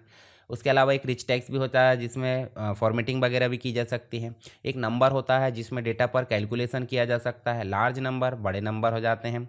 डेट एंड टाइम एक्सटेंडेड और शॉर्ट डेट एंड टाइम रहता है। तो इसमें हम जो है डेट पर काम कर सकते हैं। करेंसी रुपए पैसे वाला काम हो जाता है, यहाँ पे जितने भी करेंसी पे काम करना है। ऑटो नंबर ऑटोमेटिक इंक्रीज करना है नंबर को, कोई नंबर है उसको तो उसके लिए ऑटो नंबर। हाँ या ना में आपको फील्ड लेना है तो यस नो आप ले सकते हैं। यस नो में आप फॉर्मेट भी बदल सकते हैं, जैसे आप यहाँ जाओगे तो आपको ट्रू और फॉल्स भी मिलेगा, यस नो मिलेगा, ऑन ऑफ मिलेगा। ये सब फील्ड की प्रॉपर्टी नीचे नीचे आप देख रहे हैं फील्ड की प्रॉपर्टी। क्या लिखा जाना उसके लिए हम कैप्शन लिख सकते हैं। यहाँ हम यस नो ना लेकर हम इसको क्या ले लेते हैं, जैसे शॉर्ट टेक्स्ट ले लेते हैं, तो शॉर्ट टेक्स्ट की अलग फील्ड प्रॉपर्टी आती है। कुछ कॉमन फील्ड प्रॉपर्टी मैं आपको अभी बता दूंगा ताकि एग्जाम में आप लिखोगे तो आपको आसानी होगी। उसके बाद देखिए यस नो के बाद ओएलई ऑब्जेक्ट किसी अदर एप्लीकेशन के ऑब्जेक्ट को जोड़कर लाना है, जैसे पेंट ब्रश का है, नोटपैड का है या फिर एमएस वर्ड का है, तो उसके लिए ओएलई ऑब्जेक्ट। उसके बाद जो है आपको हाइपरलिंक ईमेल आईडी या फिर यूआरएल आपको लिंक करना है तो हाइपरलिंक लेते हैं। अटैचमेंट इमेज के फॉर्म में लिंक करना है, कैलकुलेटेड फॉर्म में या लुकअप विजार्ड। तो ये सब डाटा टाइप है। डाटा टाइप के बारे में आप 8-10 डाटा टाइप को समझा देंगे तो आपका जो आंसर है वो कंप्लीट हो जाएगा। साथ ही आप इनको एक टेबल बनाकर समझा देना। तो एग्जाम्पल बहुत ज़रूरी है, आंसर लिखोगे तो एग्जाम्पल लिखना, डायलॉग बॉक्स बनाना, डायग्राम बनाना, ये कंपलसरी है। अगर आप ऐसा नहीं करोगे तो नंबर आपको कम मिलने वाले हैं। तो चलिए आपको मैं आगे और चीज़ें बताते रहूँगा एक एक करके कैसे आपको आंसर लिखना है। तो आप देखिए यहाँ पे आप चलोगे तो यहाँ आपको देखने क्या मिल जाएगा, यहाँ सेकंड आपको फील्ड मिल जाएगी। जैसे मान लो स्टूडेंट का नाम लिखना है तो हम लिख देते हैं एस नेम। ठीक है, कभी भी फील्ड में स्पेस नहीं देते हैं और आपको डैश नहीं लगाना है, अंडर स्कोर आप लगा सकते हैं। तो एस नेम आपका कैसा हो जाएगा, शॉर्ट टेक्स्ट। ऐसे ही हम ले लेते हैं यहाँ पे क्या, एस नेम के बाद हम ले लेते हैं इसका डेट, DOB। DOB मतलब डेट ऑफ बर्थ। ठीक है, डेट ऑफ बर्थ हमने ले लिया और डेट ऑफ बर्थ हम डेट एंड टाइम में ले लेते हैं। उसके बाद इसकी जो मतलब क्वालिफ़िकेशन है, क्वालिफ़िकेशन या इसकी जो एजुकेशन है, चलो हम जो है यहाँ पे क्वालिफ़िकेशन ले लेते हैं। क्वालिफ़िकेशन इसकी हम जो है यहाँ पे शॉर्ट टेक्स्ट, पर शॉर्ट टेक्स्ट में हम फिल करेंगे। फिल ना करके हम इसमें अगर डायरेक्टली ऑटोमेटिक आए तो उसके लिए हम कर लेते हैं लुकअप विजार्ड। जैसे हम चलते हैं लुकअप विजार्ड में तो यहाँ पे I want the lookup field get query और टेबल, या फिर आई विल टाइप। तो अभी तो क्यूरी और टेबल है नहीं तो हम क्या करेंगे, आई विल टाइप करेंगे। आई विल टाइप जैसे ही करेंगे तो यहाँ पे हम क्या कर लेते हैं, नेक्स्ट। और नेक्स्ट करेंगे तो यहाँ देखिए कॉलम नंबर 1 और यहाँ पे हम सीधे लिख देते हैं क्या भाई, आपका 12th है या फिर ग्रेजुएशन है। ठीक है, इस प्रकार ग्रेजुएशन हम कर सकते हैं ना, और ऐसे हम जो है नेक्स्ट कर देते हैं। दोनों में से कोई भी होगा फिनिश कर देते हैं। तो शॉर्ट टेक्स्ट तो रहेगा परंतु इसमें आपको ऑटोमेटिक कॉम्बो बॉक्स मिलेगा, ड्रॉप डाउन लिस्ट मिलेगी। ठीक है, आगे चलेंगे हम उसके बारे में समझेंगे। उसके बाद आप कौन से कोर्स में एडमिशन लेना चाहते हैं तो उसके लिए भी हम जो है यहाँ पर ऑटोमेटिक कोर्स डाल देते हैं। तो शॉर्ट टेक्स्ट तो हम ले सकते हैं परंतु उसके लिए हम लुकअप विजार्ड लेंगे। तो आई विल टाइप कर लेते हैं और यहाँ नेक्स्ट कर देते हैं, नेक्स्ट। या फिर चाहे तो हम एक कोर्स वाला क्या बना देते हैं, एक टेबल बना लेते हैं। चलिए एक टेबल और बनाते हैं, एक टेबल और बनाकर हम टेबल डिज़ाइन में चलते हैं और यहाँ पे हम जो है कोर्स आईडी ले लेते हैं। कोर्स आईडी में हम ले लेते हैं नंबर, यहाँ पे नंबर, और यहाँ पे हम ले लेते हैं कोर्स। ठीक है, और कोर्स नेम में हम यहाँ पे एक प्रकार से क्या ले लेते हैं, कोर्स नेम ऐसे ले लेते हैं, और कोर्स नेम हम ऐसे शॉर्ट टेक्स्ट ले लेते हैं। ठीक है, और उसके बाद हम जो है इसे क्या कर लेते हैं, राइट क्लिक करके सेव कर लेते हैं। सेव करेंगे हम यहाँ पे कोर्स टेबल, कोर्स TBL करके हम ऐसे सेव कर लेते हैं। अब देखिए हमने प्राइमरी की नहीं ली है तो प्राइमरी की लेने के लिए जो कोर्स आईडी है उसके ऊपर राइट क्लिक करें, प्राइमरी की बोले तो यूनिक रहना चाहिए हर एक कोर्स का आईडी, और उसके बाद हम इसको सेव करेंगे और कोर्स टेबल ओके कर देते हैं। कोर्स टेबल आ गया, इसको बंद करें और यहाँ देखिए कोर्स टेबल में चलोगे, डबल क्लिक करोगे तो यहाँ पे आप जो इसके रिकॉर्ड है वो इनपुट कर सकते हैं। मान लीजिए कोर्स की ID 101 है और कोर्स का नाम हम कर देते हैं BCA। 102 यहाँ कर लेते हैं हम DCA, यहाँ कर लेते हैं 103, यहाँ कर लेते हैं हम PGDCA। उसके बाद यहाँ पे हम 104 कर लेते हैं, यहाँ पे कर लेते हैं हम MSc। ठीक है, इतने हम 4 कोर्स ले लेते हैं और ये 4 कोर्स लेने के बाद हम जो है इसको सेव कर लेते हैं। बंद कर दिए। अब बात हो रही है कोर्स के नाम आपको कहाँ से चाहिए, तो कोर्स के नाम देखिए आपको कोर्स टेबल बना हुआ है, तो इस कोर्स टेबल से कोर्स के नाम चाहिए तो लुकअप विजार्ड में चलें। अब देखिए अपने को खुद से टाइप नहीं करना, आप चाहिए हमको टेबल से, तो ऊपर वाला ऑप्शन सेलेक्ट करें और यहाँ देखिए टेबल, टेबल का नाम आ गया कोर्स टेबल। नेक्स्ट करें, कौन सा फील्ड चाहिए, कोर्स नेम चाहिए, इसको ऐसे ड्रॉप करें इधर प्रकार और उसके बाद नेक्स्ट करें। नेक्स्ट में आप असेंडिंग डिसेंडिंग जैसा करना चाहे कर सकते हैं, नहीं तो कोई दिक्कत नहीं, नेक्स्ट कर दो। यहाँ देखिए इतने कोर्स आ गए, नेक्स्ट, और उसके बाद फिनिश कर दो। बाद में भविष्य में कोर्स बनेंगे भी तो ऑटोमेटिक इसमें आ जाएंगे। इस टेबल का नाम कर देते हैं हम क्या, रजिस्ट्रेशन TBL। ठीक है, अब इसकी प्राइमरी की नहीं बनी है तो भाई सिंपल सी बात है, ये प्राइमरी की हम यहाँ रजिस्ट्रेशन आईडी को प्राइमरी की बना देते हैं। क्यों, क्योंकि यूनिक रहेगी। और यहाँ कोर्स को जो है हम फिर से क्या कर लेते हैं, लुकअप विजार्ड करते हैं फील्ड या क्यूरी के हिसाब से। नेक्स्ट है, यहाँ कोर्स नेम ले लेते हैं और यहाँ जो है आप इसको नेक्स्ट करोगे और फिनिश करोगे। ठीक है, इसको सेव कर दो और यहाँ रजिस्ट्रेशन टेबल ये हो गया। देखिए टेबल सेव होना बहुत ज़रूरी है रिलेशनशिप जब बनाते हैं उसके लिए। और उसके बाद हम जो है यहाँ पे क्या कर लेते हैं, यहाँ इसका हमने कोर्स का नाम क्या लिए हैं, यहाँ पे हम चलते डिज़ाइन में, कोर्स का नाम हमने शॉर्ट टेक्स्ट लिए हैं। ठीक है, और हम इसको बंद कर देते हैं और यहाँ पे जो है जब हम इसको सेव करेंगे और सेव करके हम जो है यहाँ पे चलते हैं कोर्स टेबल रजिस्ट्रेशन में, तो आपको देखिए कोर्स ऑटोमेटिक मिल जाएंगे। देखिए दिख रहा है, यहाँ देखिए कोर्स ऑटोमेटिक मिल रहा है। क्यों? और जो आपका क्वालिफिकेशन है वो भी ऑटोमेटिक मिलेगा। ये हमने टाइप करके लाए थे और ये हमने कैसे लाए थे, ये वाले टेबल से लाए थे। मान लीजिए टेबल में हम और फील्ड बढ़ाते हैं तो ऑटोमेटिक इसमें आपको जो है टेबल क्या हो जाएंगे, जो कोर्स है वो ऑटोमेटिक ऐड हो जाएंगे। अब किसी भी टेबल को बना तो लिए हमने, अब टेबल की हम प्रॉपर्टीज़ वगैरह देख लेते हैं, फील्ड प्रॉपर्टी। तो यहीं पे टेबल पर राइट क्लिक करें तो एक होता है ओपन, बोले तो डेटा सीट विंडो में, और एक होता है राइट क्लिक करके डिज़ाइन, बोले तो यहाँ पे आपका जो टेबल डिज़ाइन विंडो में वो ओपन होता है।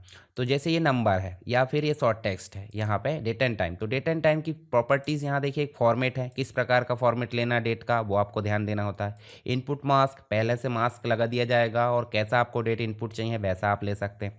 कैप्शन, इसका एक नाम डिस्प्ले होगा कि क्या इनपुट करना है उसके लिए। डिफ़ॉल्ट वैल्यू क्या चाहिए, जैसे 1 1 2000 चाहिए या फिर जो भी।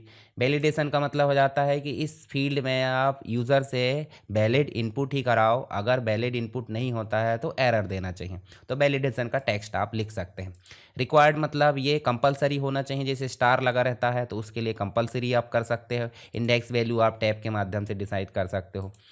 टेक्स्ट अलाइन आप सेंटर लेफ्ट जस्टिफाई जो भी करना है वो कर सकते हैं। ऐसे आप शॉर्ट टेक्स्ट में चलोगे तो शॉर्ट टेक्स्ट में देखिए आपको फील्ड का साइज़ आप देखने को मिल जाएगा, फॉर्मेट मिल जाएगा, इनपुट मास्क वही हो गया, कैप्शन, डिफ़ॉल्ट वैल्यू, सारी चीज़ें रिक्वायर्ड है। अलाउ जीरो लेंथ यस कर दो, टेक्स्ट का अलाइन, ये सारी चीज़ें। तो फील्ड की प्रॉपर्टी मतलब इस डेटा टाइप के चेंजेस, इस डेटा टाइप के एट्रीब्यूट या इस डेटा टाइप के फीचर्स, इसे हम बोल देते हैं फील्ड की प्रॉपर्टीज़। तो फील्ड की प्रॉपर्टी समझ में आ गई, डेटा टाइप समझ में आ गया, टेबल कैसे बनाते हैं वो समझ में आ गया। आप टेबल में फेरबदल कैसे करते हैं वो देख लेते हैं। तो राइट क्लिक करेंगे तो फेरबदल करने के लिए डेटा को देखिए, डेटाबेस टेबल को हम एक्सपोर्ट कर सकते हैं, इंपोर्ट करोगे तो किसी दूसरे जो डेटाबेस है या दूसरे एक्सेल सीट है या दूसरी एक्सएमएल है, टेक्स्ट फाइल है, ओडीबीसी फाइल है, उनसे हमारे डेटाबेस में टेबल अगर लाना है तो उसके लिए हम जो है इंपोर्ट करते हैं। और ऐसे ही अगर आप देखिए इसका डायलॉग बॉक्स बना लेना, आपको थ्योरी मिल जाएगा, सारी चीज़ें थ्योरी पढ़ना बहुत ज़रूरी है एग्ज़ाम के पहले। एक रिवीजन पॉइंट ऑफ व्यू से आपको काफ़ी अच्छा फील होगा ताकि आप एग्ज़ाम में अच्छा परफॉर्म कर पाए। एक्सपोर्ट, तो एक्सपोर्ट करोगे तो हमारे डेटाबेस की जो टेबल है उसको जहाँ पे आप ले जाना चाहते हैं, डेटावर्स में ले जाना चाहते हैं, एक्सेल में, शेयर पॉइंट में या फिर पीडीएफ में, एक्सेस के डेटाबेस में, अदर ओडीबीसी, एचटीएमएल, वर्ड के संबंध में, मर्ज में, तो एक्सपोर्ट कर सकते हैं। ऐसे ही टेबल का नाम बदल सकते हैं हम, ग्रुप से हाइड कर सकते हैं, टेबल को डिलीट कर सकते हैं, कट कॉपी पेस्ट, ये सारी चीज़ें हम यहाँ से कर सकते हैं। तो हम टेबल जो है सीधे ओपन कर लेते हैं। ओपन करें तो यहाँ हम रिकॉर्ड एंटर करते हैं, रिकॉर्ड एंटर कर लेते हैं, 2 4 जितने भी है। मान लीजिए हमारे पास रजिस्ट्रेशन आईडी 1101 है और नाम हम कर देते हैं, जैसे हमने नाम कर दिए। डेट ऑफ बर्थ हम डाल देते हैं यहाँ पे अपने हिसाब से 2002 है ना, और यहाँ पे हम कोर्स लिख लेते हैं। देखिए यहाँ जो क्वालिफिकेशन में आपको सेलेक्ट करना है, जैसे 12th है और 12th है तो कोर्स का नाम हम कर लेते हैं डीसीए या फिर कर लेते हैं हम बीसीए। ठीक, इतना हो गया। उसके बाद हम कर लेते हैं यहाँ 1102 यूनिक आईडी है, यहाँ कर लेते हैं हम, ये देखिए यहाँ। उसके बाद फिर हमको क्या लेना है, डेट ऑफ बर्थ, तो हम कर लेते हैं यहाँ पे, ये देखिए इस प्रकार से। और इसमें भी हम क्या कर लेते हैं, इसमें ग्रेजुएशन, और इसका जो ग्रेजुएशन के बाद हम कर लेते हैं एमएससी। ठीक है, इसके अलावा हम जो है ऐसे हम जो है बहुत सारे रिकॉर्ड हम यहाँ पे क्या कर सकते हैं, फिल कर सकते हैं। ठीक है, तो फिल कर लेते हैं 1 2 और। जैसे हम जो है रोहित नाम लिख देते हैं और यहाँ से हम जो है यहाँ पे, ये देखिए हमने जो है यहाँ रिकॉर्ड एंटर कर लिया और इसका जो 12th और इसको हम कर लेते हैं डीसीए। तो हम ऐसे करके रिकॉर्ड एंटर करके सेव कर सकते हैं। अच्छा, इन रिकॉर्ड में हम क्या क्या काम कर सकते हैं, तो आपको एग्जाम में आता है फिल्टर बताइए, आपको सॉर्टिंग एंड फिल्टर सारी चीज़ें आ जाती है। तो जब भी रिकॉर्ड अपडेट होते हैं तो रिफ्रेश आप ऐसे कर सकते हैं। और दूसरा आप फिल्टर लगाओगे, जैसे मान लीजिए आप यहाँ चलते यहाँ और यहाँ चल के फिल्टर लगाओगे, देखिए यहाँ कोर्स है, सेलेक्ट ऑल करके बीसीए कर दो तो बीसीए वाले दिख जाएंगे। यहीं पे चलोगे तो आप जो है यहाँ डीसीए भी देखना चाहिए तो डीसीए दिख जाएगा। तो फिल्टर का मतलब बहुत सारे डेटा में से चीज़ों को छानना, जैसे आपने एक्सेल में पढ़ा होगा सॉर्टिंग एंड फिल्टरिंग, तो वही चीज़ें यहाँ पे भी होती है। तो आपको एक्सेस के फॉर्म में लिखना है, बाकी कुछ नहीं। आपको मिलता कहाँ sort and filter, home tab में ही मिलता है सॉर्ट एंड फिल्टर के अंतर्गत। सॉर्टिंग मतलब असेंडिंग डिसेंडिंग, जैसे असेंडिंग कर दिए, डिसेंडिंग कर दिए, रिमूव कर दिए तो एज इट इज़ हो गया। फिल्टर से क्या हो रहा है, छान दिया जा रहा है। और नए रिकॉर्ड एंटर करना तो न्यू रिकॉर्ड, रिफ्रेश करना, सेव करना तो सेव कर सकते हैं इसी से रिकॉर्ड एंटर करके। किसी रिकॉर्ड को अगर ऐसे डिलीट करना तो डिलीट कर सकते हैं। ऐसे ही हम जो है अगर फीस इसमें टोटल करना तो सब टोटल यहाँ पे सम लगा सकते हैं, स्पेलिंग एंड ग्रामर फाइंड कर सकते हैं। मान लीजिए आपको कोई रिकॉर्ड ढूंढना है तो आप जो है करंट फील्ड नहीं, हमको करंट डॉक्यूमेंट में ढूंढना है और यहाँ हम ढूंढना चाहते हैं क्या, रोहित को। तो देखिए रोहित यहाँ पे ढूंढ लिया, तो फाइंड और रिप्लेस मतलब रोहित के बदले में कोई चीज़ें चाहिए तो आप रिप्लेस कर सकते हैं। तो जैसे हमने वर्ड एक्सेल में पढ़े वैसे रिप्लेस भी यहाँ पे देखने को मिल जाता है। फॉर्मेटिंग कोई दिक्कत नहीं, रिपोर्ट में होती है। उसके अलावा कुछ और चीज़ें मिल जाती है, हाइड अनहाइड। जैसे मान लीजिए आपको इस, जैसे ये देखिए ये वाला जो है, इस फील्ड को अगर आपको क्या करना है, यहाँ फ्रीज करना है तो आप क्या करोगे, मोर फील्ड में जाओगे और फ्रीज फील्ड कर दोगे। ऐसे ही आप क्या कर सकते हैं, अनफ्रीज कर सकते हो। फ्रीज मतलब लॉक हो जाएगा, इधर उधर स्क्रॉल नहीं होगा। ऐसे ही हाइड अनहाइड भी कर सकते हैं आप, ठीक है। सब डेटा सेट में जाओगे तो बहुत सारी चीज़ें आपको मिलेगी। तो फ्रीज अनफ्रीज वाला भी क्वेश्चन आ जाता है। तो यहाँ पे आपको टेबल से रिलेटेड चीज़ होगी, मैं इंपोर्ट करना बताता हूँ। एक टेबल लाते हैं, इंपोर्ट करते हैं, यहाँ से चलते हैं एक्सेल की सीट और एक्सेल की सीट को हम ब्राउज़ कर लेते हैं और हम चलते हैं डॉक्यूमेंट में। और डॉक्यूमेंट में चलने के बाद देखिए हमारे पास में इंपोर्ट नाम से एक फाइल बनी हुई है, इसी को हम कर लेते हैं इंपोर्ट और ओके कर लेते हैं। यहाँ देखिए हमारे पास में ये चीज़ें हैं। अच्छा इंपोर्ट 1 वाली लाते हैं जिसमें ज़्यादा रिकॉर्ड है। इंपोर्ट, यहाँ गए एक्सेल और एक्सेल में चलते हैं ब्राउज़ में चलें तो हम इंपोर्ट 1 करें। इंपोर्ट, यहाँ देखिए एक्सेल एस करके एक फ़ाइल आ गई, ये देखिए पूरे रिकॉर्ड आ गए। अब इसमें देखिए फर्स्ट रो कंटेंट हेडिंग, तो ऐसे हम हेडिंग बना देते हैं ये वाले को और नेक्स्ट कर लेते हैं। इसके बाद ये सारे देखो डेटा टाइप आपसे पूछ रहा है, बाद में भी आप सेलेक्ट कर सकते हैं। यहाँ से प्राइमरी की बनाना हमको प्रोडक्ट कोड को, तो इसी में से हम प्रोडक्ट कोड को सेलेक्ट कर लेते हैं, नेक्स्ट करते हैं और इसका नाम कर लेते हैं हम क्या, प्रोडक्ट। ये देखिए प्रोडक्ट नाम से हमने क्या कर दी, फिनिश कर दी, ठीक। और देखिए हमारे पास में एक जो टेबल है वो आ चुका है। देखिए अब यहीं से हम जो है सॉर्टिंग फिल्टरिंग इसमें बहुत आसानी से कर सकते हैं। अब हम चाहते हैं कि रिलेशनशिप बनाए, तो रिलेशनशिप बनाने के लिए देखिए ऑलरेडी हमारे पास में 2 टेबल है, दिख रहा है 2 टेबल। तो दोनों टेबल को आपस में अगर जोड़ना है तो हम चलते हैं कहाँ पे, डेटाबेस में या डेटाबेस टूल्स में, यहाँ चलते हैं रिलेशनशिप में। और रिलेशनशिप में चलने के बाद देखिए ऑलरेडी जुड़ी हुई है, क्यों, क्योंकि हमने एक टेबल बनाए थे कोर्स टेबल, इसमें हमने कोर्स आईडी और कोर्स नेम लिए थे। और दूसरा टेबल हमने बनाया जो रजिस्ट्रेशन टेबल, उसमें जो कोर्स नेम था वो कोर्स में आया था 1 to 1 या 1 to मैनी, बहुत सारी चीज़ें हमको देखने को मिल जाती है। तो 1 to मैनी भी हम करते हैं। एक और टेबल बना लेते हैं कायदे से, उदाहरण के लिए हम समझने में आसानी होगी। तो टेबल डिज़ाइन में चलें और टेबल डिज़ाइन में चल के हम एक टेबल और बना लेते हैं फीस के नाम से। फीस आईडी ले लेते हैं। फीस आईडी कैसे लेना, भाई सिंपल सी बात, फीस आईडी आप जो ले लेते हैं नंबर। उसके बाद आपको लेना है जो, अच्छा रिलेशनशिप कब बनाई जाती है, जब एक टेबल में आपने क्या लिए हो, एक टेबल में आपने जो फील्ड लिए हो दूसरे टेबल में भी वही फील्ड होना चाहिए, पर पहले टेबल में प्राइमरी की और दूसरे टेबल में सेकेंडरी की। तो यहाँ पे हम ले लेते हैं रजिस्ट्रेशन आईडी। रजिस्ट्रेशन आईडी कैसे लिए थे, शॉर्ट टेक्स्ट। और शॉर्ट टेक्स्ट होने के बाद वो कहाँ से आना चाहिए, लुकअप विजार्ड से आना चाहिए। लुकअप विजार्ड से आएगी, अच्छा ये तो ठीक है, अभी अपन रहने देते हैं। अभी हम सीधे चलते हैं, पहले बना लेते हैं, फिर लुकअप विजार्ड से हम बनाकर देखेंगे। उसके बाद हम यहाँ ले लेते हैं क्या, अमाउंट, कितना अमाउंट पे करे हैं। अमाउंट के लिए हम ले लेते हैं नंबर ताकि कैलकुलेट हो। और यहाँ ले लेते हैं हम डेट ऑफ पे, डेट ऑफ पे DOP कर लेते हैं और यहाँ ले लेते हैं हम डेट। चलो इतना करने के बाद यहाँ फीस को हमने क्या कर दिए, प्राइमरी की, और इसको राइट क्लिक करो, इसका नाम कर दे फीस TBL, है ना, ऐसे ओके करें। अब इसको हम सिंपल बंद कर देते हैं। चलिए इसको बंद कर दो, ये रिलेशनशिप अभी ऐसे 9 कर देते हैं, ज़रूरत नहीं है। इसको भी बंद करो, इसको बंद करो, ठीक है, और इसको भी बंद करो। सीधे चलते हैं डेटाबेस टूल्स में, रिलेशनशिप में चलते हैं। अब हमारे पास में देखिए टेबल तो 2 आ रहा है ऑलरेडी, पर यहाँ ऐड टेबल में जाओगे तो आपको जो टेबल है वो कितने मिलेंगे, 3। क्यों मिलेंगे, देखिए टेबल 3 नहीं 4 मिल जाएंगे, क्योंकि हमारे पास में एक टेबल तो हमने इंपोर्ट करे थे, हमारे पास 4 टेबल मिल जाएंगे जिसमें हमको फीस टेबल ऐड करना। फीस टेबल ऐड करें तो आप ध्यान से देखिए, यहाँ पे आपको यहाँ जो रजिस्ट्रेशन आईडी दिख रही है वो रजिस्ट्रेशन आईडी यहाँ भी है। तो हम इन दोनों को आपस में क्या कर सकते हैं, जोड़ सकते हैं। देखिए जोड़ोगे तो आपके सामने एक डायलॉग बॉक्स आ रहा है जिसका नाम है एडिट रिलेशनशिप, और ये रेफरेंशियल इंटीग्रिटी में भी आपको डायलॉग बॉक्स काम आएगा। इसमें एक तरफ की रजिस्ट्रेशन आईडी में दिख रहा है एक टेबल, रजिस्ट्रेशन टेबल, दूसरे तरफ की रजिस्ट्रेशन आईडी में दिख रहा है फीस टेबल, जो ये वाला है। तो दोनों को आपस में जोड़ना है तो उसके लिए क्या करेंगे, यहाँ पे एनफोर्स रेफरेंशियल इंटीग्रिटी कर देंगे ताकि एक टेबल में एडिट हो तो दूसरे टेबल में दिखे। एक टेबल में अगर अपडेट हो तो दूसरे टेबल में भी दिखे, अगर एक टेबल में डिलीट हो तो दूसरे टेबल में भी दिखे। इसके लिए तीनों चेक बॉक्स को हमने चेक कर दिए। और रिलेशनशिप का टाइप क्या है, वन टू मैनी। और इतना करने के बाद आप क्या करोगे, क्रिएट कर दोगे। क्रिएट करोगे तो देखिए आपको देखने को मिलेगा वन टू मैनी। बोले तो रिलेशनशिप एक फील्ड का मल्टीपल फील्ड से है, मतलब एक अगर डिलीट होगा तो सभी फील्ड में चेंजेस नज़र आएंगे। तो ये हो जाता है हमारा रिलेशनशिप जो हमने बनाकर देखें। अच्छा, ये तो हमने बना लिए। ऐसे ही रिलेशनशिप अगर एडिट करना तो इसी डायलॉग बॉक्स में गए, यहीं राइट क्लिक करें, एडिट करें और डायलॉग बॉक्स फिर आ गया। जो भी चेंजेस करना करो और ओके कर दो। अगर रिलेशनशिप हटाना है तो रिलेशनशिप में से गए, डिलीट, ऐसे करके डिलीट कर दिए। अब हम चाहते हैं कि जो टेबल है मतलब रिलेशनशिप है वो कैसी होनी चाहिए। चलो रिलेशनशिप तो कर देते हैं। यहाँ से हमने रजिस्ट्रेशन आईडी उठाए और इस रजिस्ट्रेशन आईडी में हमने लाकर छोड़ दिए। ऐसे हमने टिक करे, ओके कर दिए और इसको सेव कर दिए। सेव करने के बाद हमने क्लोज करे। जो हमारा फीस टेबल था, फीस टेबल में जो रजिस्ट्रेशन आईडी है वो ऑटोमेटिक आनी चाहिए। क्यों? क्योंकि लुकअप विजार्ड से हमने लेना था। तो यहीं चले, डिज़ाइन व्यू में चले और जो आपका रजिस्ट्रेशन आईडी है उसके शॉर्ट टेक्स्ट में जाकर लुकअप विजार्ड में जाएं। तो देखिए you can't change a data type, field size जो भी है वो बाद में इसलिए चेंज नहीं करने देता, जब रिलेशनशिप बन जाती है तो वो काम नहीं करेगा। तो हम सीधे चलते पहले रिलेशनशिप में। पहले इसको क्लोज करो, इसको क्लोज करो, डेटाबेस फील्ड में चलो, रिलेशनशिप में चलो। इस रिलेशनशिप को अभी हटा दो यहाँ से, इसको सेव कर दो। और सेव करने के बाद हम चलते कहाँ, फीस टेबल में, डिज़ाइन में। अब करके देखते हैं शायद हो जाए। ठीक है, यहाँ देखिए हो गया। हमको टेबल से चाहिए तो टेबल से चाहिए, तो कौन से टेबल से चाहिए भाई, रजिस्ट्रेशन टेबल से चाहिए।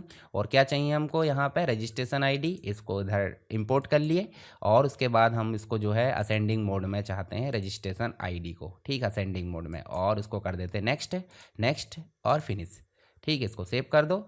और अब जो है अब बना लेते हैं हम रिलेशनशिप। और बनाने की ज़रूरत तो है नहीं, क्यों? क्योंकि ये देखिए ऑलरेडी बन चुकी है। ठीक है, बन चुकी है। तो अब जो है हम क्या कर लेते हैं, यहाँ से इसको उठाकर ऐसे भी कर सकते थे। तो हम ऐसे, ये देखिए इस प्रकार से एनफोर्स रेफरेंशियल इंटीग्रिटी भी कर दो। चलो इसको हम सेव कर लेते हैं, बंद करो। अब हम जो फीस टेबल में चलेंगे तो यहाँ हमको ऑलरेडी चीज़ें क्या दिखेगी, ऑटोमेटिक दिखेगी। तो चलो हम जो है दो चार चीज़ें टाइप कर लेते हैं। जैसे 1201 नाम की रसीद लिए, किस व्यक्ति की काटना भाई, 1101 वाले की। कितना अमाउंट दिया उनने, मान लीजिए उनने दिया 2500। और अभी आज की डेट मान लीजिए क्या है, अभी जो है वो 12 और 2025 में उनने दिया है। ठीक है, 1202 और यहाँ हम जो है 1102 वाली की काट लेते हैं। ठीक है, रसीद इसने 3000 रुपये दिया है और इसने दिया है मान लो 2 दिसंबर को। ठीक है, और 1203 हमने लिए।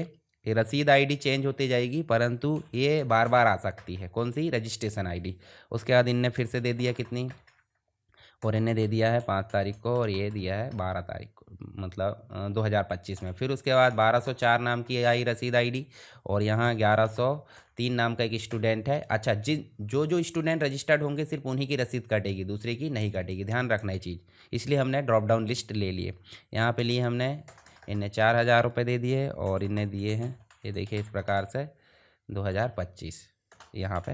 चलिए इतना ले लिए। अब इसको हम सेव करते हैं। सेव करने के बाद इसको बंद करते हैं, रजिस्ट्रेशन टेबल खोलते हैं। यहाँ देखिए रिलेशनशिप बन गई है। तो सीधे यहाँ प्लस बटन पर क्लिक करेंगे, जितनी भी फीस पे हुई है वो यहीं पे दिख जाएगी। तो रिलेशनशिप बनाने का फ़ायदा ये है। चलिए अब तो रिलेशनशिप की बात हो गई, एडिट करने की बात हो गई। अब बात कर लेते हैं किसकी, डेटाबेस में जो टेबल डेटा सीट व्यू से बनाते हैं उसकी। जैसे हम क्लिक करेंगे तो देखिए यहाँ पे आपको आईडी तो ऑलरेडी मिलेगी। यहाँ आपको डेटा टाइप पहले ही मिल जाते हैं। जैसे मान लीजिए नेम बनाना, तो आप नेम लिखो यहाँ, और नेम लिखने के बाद उसका जो रिकॉर्ड है वो भी फिल कर दो। बस इतना सा अंतर है। तो अभी इसको क्लोज कर देते हैं। अब हम जो है क्यूरी से रिलेटेड चीज़ें देख लेते हैं। मतलब थर्ड यूनिट के अंतर्गत देखिए यहाँ तो हमने सारी चीज़ें देख ली, वैलिडेशन से रिलेटेड सारी चीज़ें, फिल्टर करना या फिर फ्रीज करना, अनफ्रीज करना, टेबल को कॉपी कट, सारी चीज़ें। तीसरी यूनिट में आपको देखने को मिल जाती है क्यूरी। रिलेशनशिप हमने देख लिए, दो टेबलों के बीच में रिलेशनशिप बना के देख लिए। क्यूरी के बारे में जानते हैं। चलिए हम जो है क्यूरी के बारे में जानते हैं। तो क्रिएट में चलते हैं और क्रिएट में चलने के बाद सबसे पहले जो आपका थर्ड नंबर का जो ग्रुप दिख रहा है क्यूरी। तो क्यूरी जो है अलग अलग प्रकार की होती है। तो विजार्ड के थ्रू बना सकते हैं, एक डिज़ाइन के थ्रू। तो क्यूरी मतलब होता है जो टेबल है, टेबल में से हम अपनी इच्छा अनुसार रिकॉर्ड को अलग अलग करके दो या दो से अधिक टेबल के मध्य हम देखना चाह रहे हैं, तो उसके लिए हम क्यूरी चलाते हैं। तो क्यूरी पहले विजार्ड के थ्रू देख लेते हैं। विजार्ड के थ्रू क्यूरी देखे तो सिंपल क्यूरी, बोले तो select query. Cross tab query हो जाती है फाइंड डुप्लीकेट, डुप्लीकेट रिकॉर्ड ढूंढने वाली क्यूरी। और एक हो जाती है आपकी अनमैच्ड क्यूरी विजार्ड। ठीक है, दोनों टेबल में जो मैच नहीं किए जाने वाले रिकॉर्ड है उनको ढूंढना। तो हमारे लिए सबसे ज़्यादा इंपॉर्टेंट सेलेक्ट क्यूरी हो जाती है। तो सिंपल क्यूरी वाला पर क्लिक करें। ओके, कौन से टेबल से आप रिकॉर्ड लाना चाहते हैं या दो टेबल के बीच में रिकॉर्ड लाना चाहते हैं। हम चाहते हैं प्रोडक्ट में से। प्रोडक्ट में से क्या क्या देखना चाहते हैं भाई, हम प्रोडक्ट में से प्रोडक्ट कोड देखना चाहते हैं, प्रोडक्ट की नेम देखना चाहते हैं और प्रोडक्ट की कैटेगरी। ठीक है, इतना कर लिए। प्राइस हमको नहीं चाहिए, तो हम कर लेते हैं नेक्स्ट। और नेक्स्ट करने के बाद सीधे प्रोडक्ट क्यूरी बन जाएगी और फिनिश कर दिए। देखिए 3 फील्ड की प्रोडक्ट जो क्यूरी है वो आ चुकी है। अब इस क्यूरी को हम अगर चाहें मॉडिफाई करना तो देखिए हमारे पास तो बन चुकी है, इसको हम चाहे तो सेव भी कर सकते हैं, क्लोज। बन गई है। इसमें आपको व्यू मिलेंगे, ओपन बोले तो डेटा शीट विंडो, डिज़ाइन बोले तो आपका एक प्रकार से जो डिज़ाइन विंडो है वो मिलेगा। तो हम सीधे चलते हैं डिज़ाइन विंडो में। तो डिज़ाइन विंडो कुछ इस प्रकार से देखने को मिलेगा। तो कितने प्रोडक्ट थे हमारे, कितनी फील्ड थी, 3। हम चाहते हैं कैटेगरी में, और कैटेगरी में हम जो है फ़िल्टर लगाना चाहते हैं। तो फ़िल्टर लगाना चाहते थे, यहाँ हम लिख सकते हैं भाई हमको कौन कौन से दिख रहा है। देखिए यहाँ पे आपको इलेक्ट्रॉनिक्स दिख रहा है, कैमरा दिख रहा है या जो भी। तो हम सीधे यहाँ पे इसको बंद करो और यहाँ लिख देते हैं हम क्या, जो क्राइटेरिया नीचे दिख रहा है ना, सॉर्टिंग भी कर सकते हैं। तो हम ये लिख देते हैं सीधे इलेक्ट्रॉनिक्स। डबल कोट में लिखोगे ज़्यादा अच्छा रहेगा। ठीक है, यहाँ पे लिख दो इलेक्ट्रॉनिक्स, डबल कोट को बंद कर दो और सीधे इसको जो है सेव करो। और यहीं राइट क्लिक करके आप जो है इसको डेटा शीट विंडो में देख लो। तो जितने भी इलेक्ट्रॉनिक्स आइटम थे सिर्फ वही दिख रहा है। तो फ़िल्टर में क्या होता है, फ़िल्टर में रिकॉर्ड सेव नहीं होते हैं, फिर से वही आ जाते हैं और ये एक ही टेबल में काम करता है। क्यूरी आपकी सेव भी हो जाती है और मल्टीपल टेबल में काम करती है। दोनों में आप अंतर देख लेना, नोट्स में आपको मिल जाएगा। और अंतर देख के आप इसको समझा देना इस प्रकार, तो आपका जो कंप्लीट आंसर है वो हो जाने वाला है। हम विजार्ट के थ्रू देखे थे, अभी हम देख लेते डिज़ाइन के थ्रू। डिज़ाइन के थ्रू देखोगे तो कुछ इस प्रकार से ऑप्शन आएंगे। ये ऐड टेबल शायद शो ना हो, इसको क्लिक करें और यहाँ देखिए आपको ऐड टेबल नाम का ऑप्शन भी दिखेगा कहीं ना कहीं। यहाँ पे देखिए क्यूरी डिज़ाइन के अंतर्गत ऐड टेबल का। ठीक है, कहाँ दिख रहा है देखिए ज़रा। देखिए यहाँ पे आपको ऐड टेबल नाम का ऑप्शन दिखेगा, इस पर क्लिक करोगे। जैसे रिलेशनशिप में आया था, इसमें कौन सा टेबल की आपको वो दिखाना है, तो आप मान लीजिए फीस टेबल या रजिस्ट्रेशन टेबल कर लो और यहाँ फीस टेबल कर लो। दोनों का रिकॉर्ड दिखाना तो आप रजिस्ट्रेशन आईडी ऐसे उठा कर लाग ड्रैप कर दो। नेम भी दिखाना चाहते हैं, डेट ऑफ बर्थ की ज़रूरत नहीं है, कोर्स की ज़रूरत है हमको। उसके बाद इसमें जो है फीस आई की ज़रूरत है, रजिस्ट्रेशन टेबल ऑलरेडी आ गया है, अमाउंट की ज़रूरत है इतनी। और इतना करने के बाद हम इसको सेव कर लेंगे और सेव करके हम इसको बंद कर देते हैं और यहाँ डेटा शीट में देख लेते हैं। दोनों टेबल के रिकॉर्ड आपस में दिख गए हैं। ठीक है, तो 2 टेबल के रिकॉर्ड भी हम देख सकते हैं क्यूरी के माध्यम से। नेक्स्ट क्यूरी तो हमने देख ली। क्यूरी के अलावा हमको देखने को मिल जाता है 4th यूनिट में फॉर्म। तो फॉर्म होता क्या है, फॉर्म का मतलब हो जाता है यूज़र से अगर इनपुट लेना तो हमको फॉर्म की आवश्यकता पड़ती है। तो फॉर्म कैसे बनाते हैं, किसी भी टेबल पर क्लिक करो डायरेक्ट फॉर्म बन जाता है। देखिए यहाँ से क्लिक करें डायरेक्ट फॉर्म बन जाएगा। तो फॉर्म हम क्लिक कर लेते हैं, मान लीजिए हमको फीस एंटर करना है या रजिस्ट्रेशन, पहले हम रजिस्ट्रेशन कर लेते हैं। ऐसे देखिए रजिस्ट्रेशन का फॉर्म बनकर आ गया और किसी दूसरे टेबल से जुड़ा है तो वो भी आ गया है। देखिए यहाँ से रिकॉर्ड हम देख भी सकते हैं नेक्स्ट नेक्स्ट करके, ये देखिए। ठीक है, यहाँ क्लिक करोगे तो यहाँ से भी रिकॉर्ड हमको देख जाएंगे। यहाँ भी नेविगेशन दिया है, देखिए ये नेविगेशन एक रिकॉर्ड दूसरे रिकॉर्ड यहाँ से हम देख सकते हैं। और इसका नेविगेशन ये वाले का है। तो हम ये जो फॉर्म है, फॉर्म के भी कुछ व्यू होते हैं। ऐसे राइट क्लिक करोगे तो फॉर्म व्यू बोले तो रन टाइम पे जो हम फॉर्म इनपुट लेते हैं, न्यू रिकॉर्ड करोगे। ऐसे न्यू रिकॉर्ड हम यहाँ पे भी इनपुट कर सकते हैं और न्यू रिकॉर्ड हम यहाँ पे भी इनपुट कर सकते हैं। मान लीजिए हमने अभी कहाँ तक रिकॉर्ड इनपुट कर दिए, 1103 तक।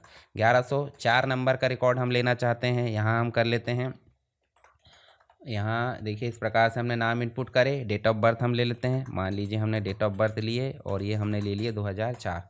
और क्वालिफ़िकेशन में हम देखिए कॉम्बो बॉक्स इस प्रकार आ रहा है। मान लीजिए हमने ले लिए 12th और 12th के बाद हम इसका जो कोर्स है वो ले लेते हैं PCA।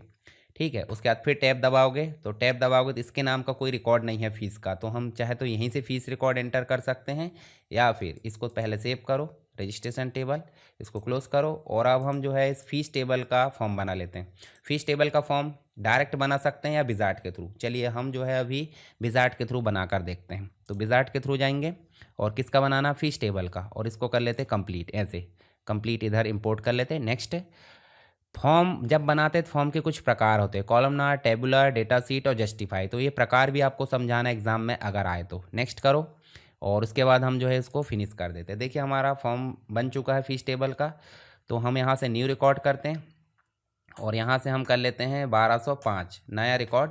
अगर वो पहले से होगा तो वो हमारा इनपुट नहीं लेगा, तो 1104 नाम का जो स्टूडेंट है उसका रिकॉर्ड ले लेते हैं। और यहाँ हम जो है इसका अमाउंट ले लेते हैं। मान लीजिए इसने 5,000 रुपये पे किया, और डेट ऑफ पे मतलब इसने जो है 15 दिसंबर को फ़ीस पे किया। ठीक, इतना हो गया। पिछला रिकॉर्ड जाकर देखना है तो देखिए हम देख सकते हैं, ये देखिए, ये देखिए ऐसे पिछले रिकॉर्ड।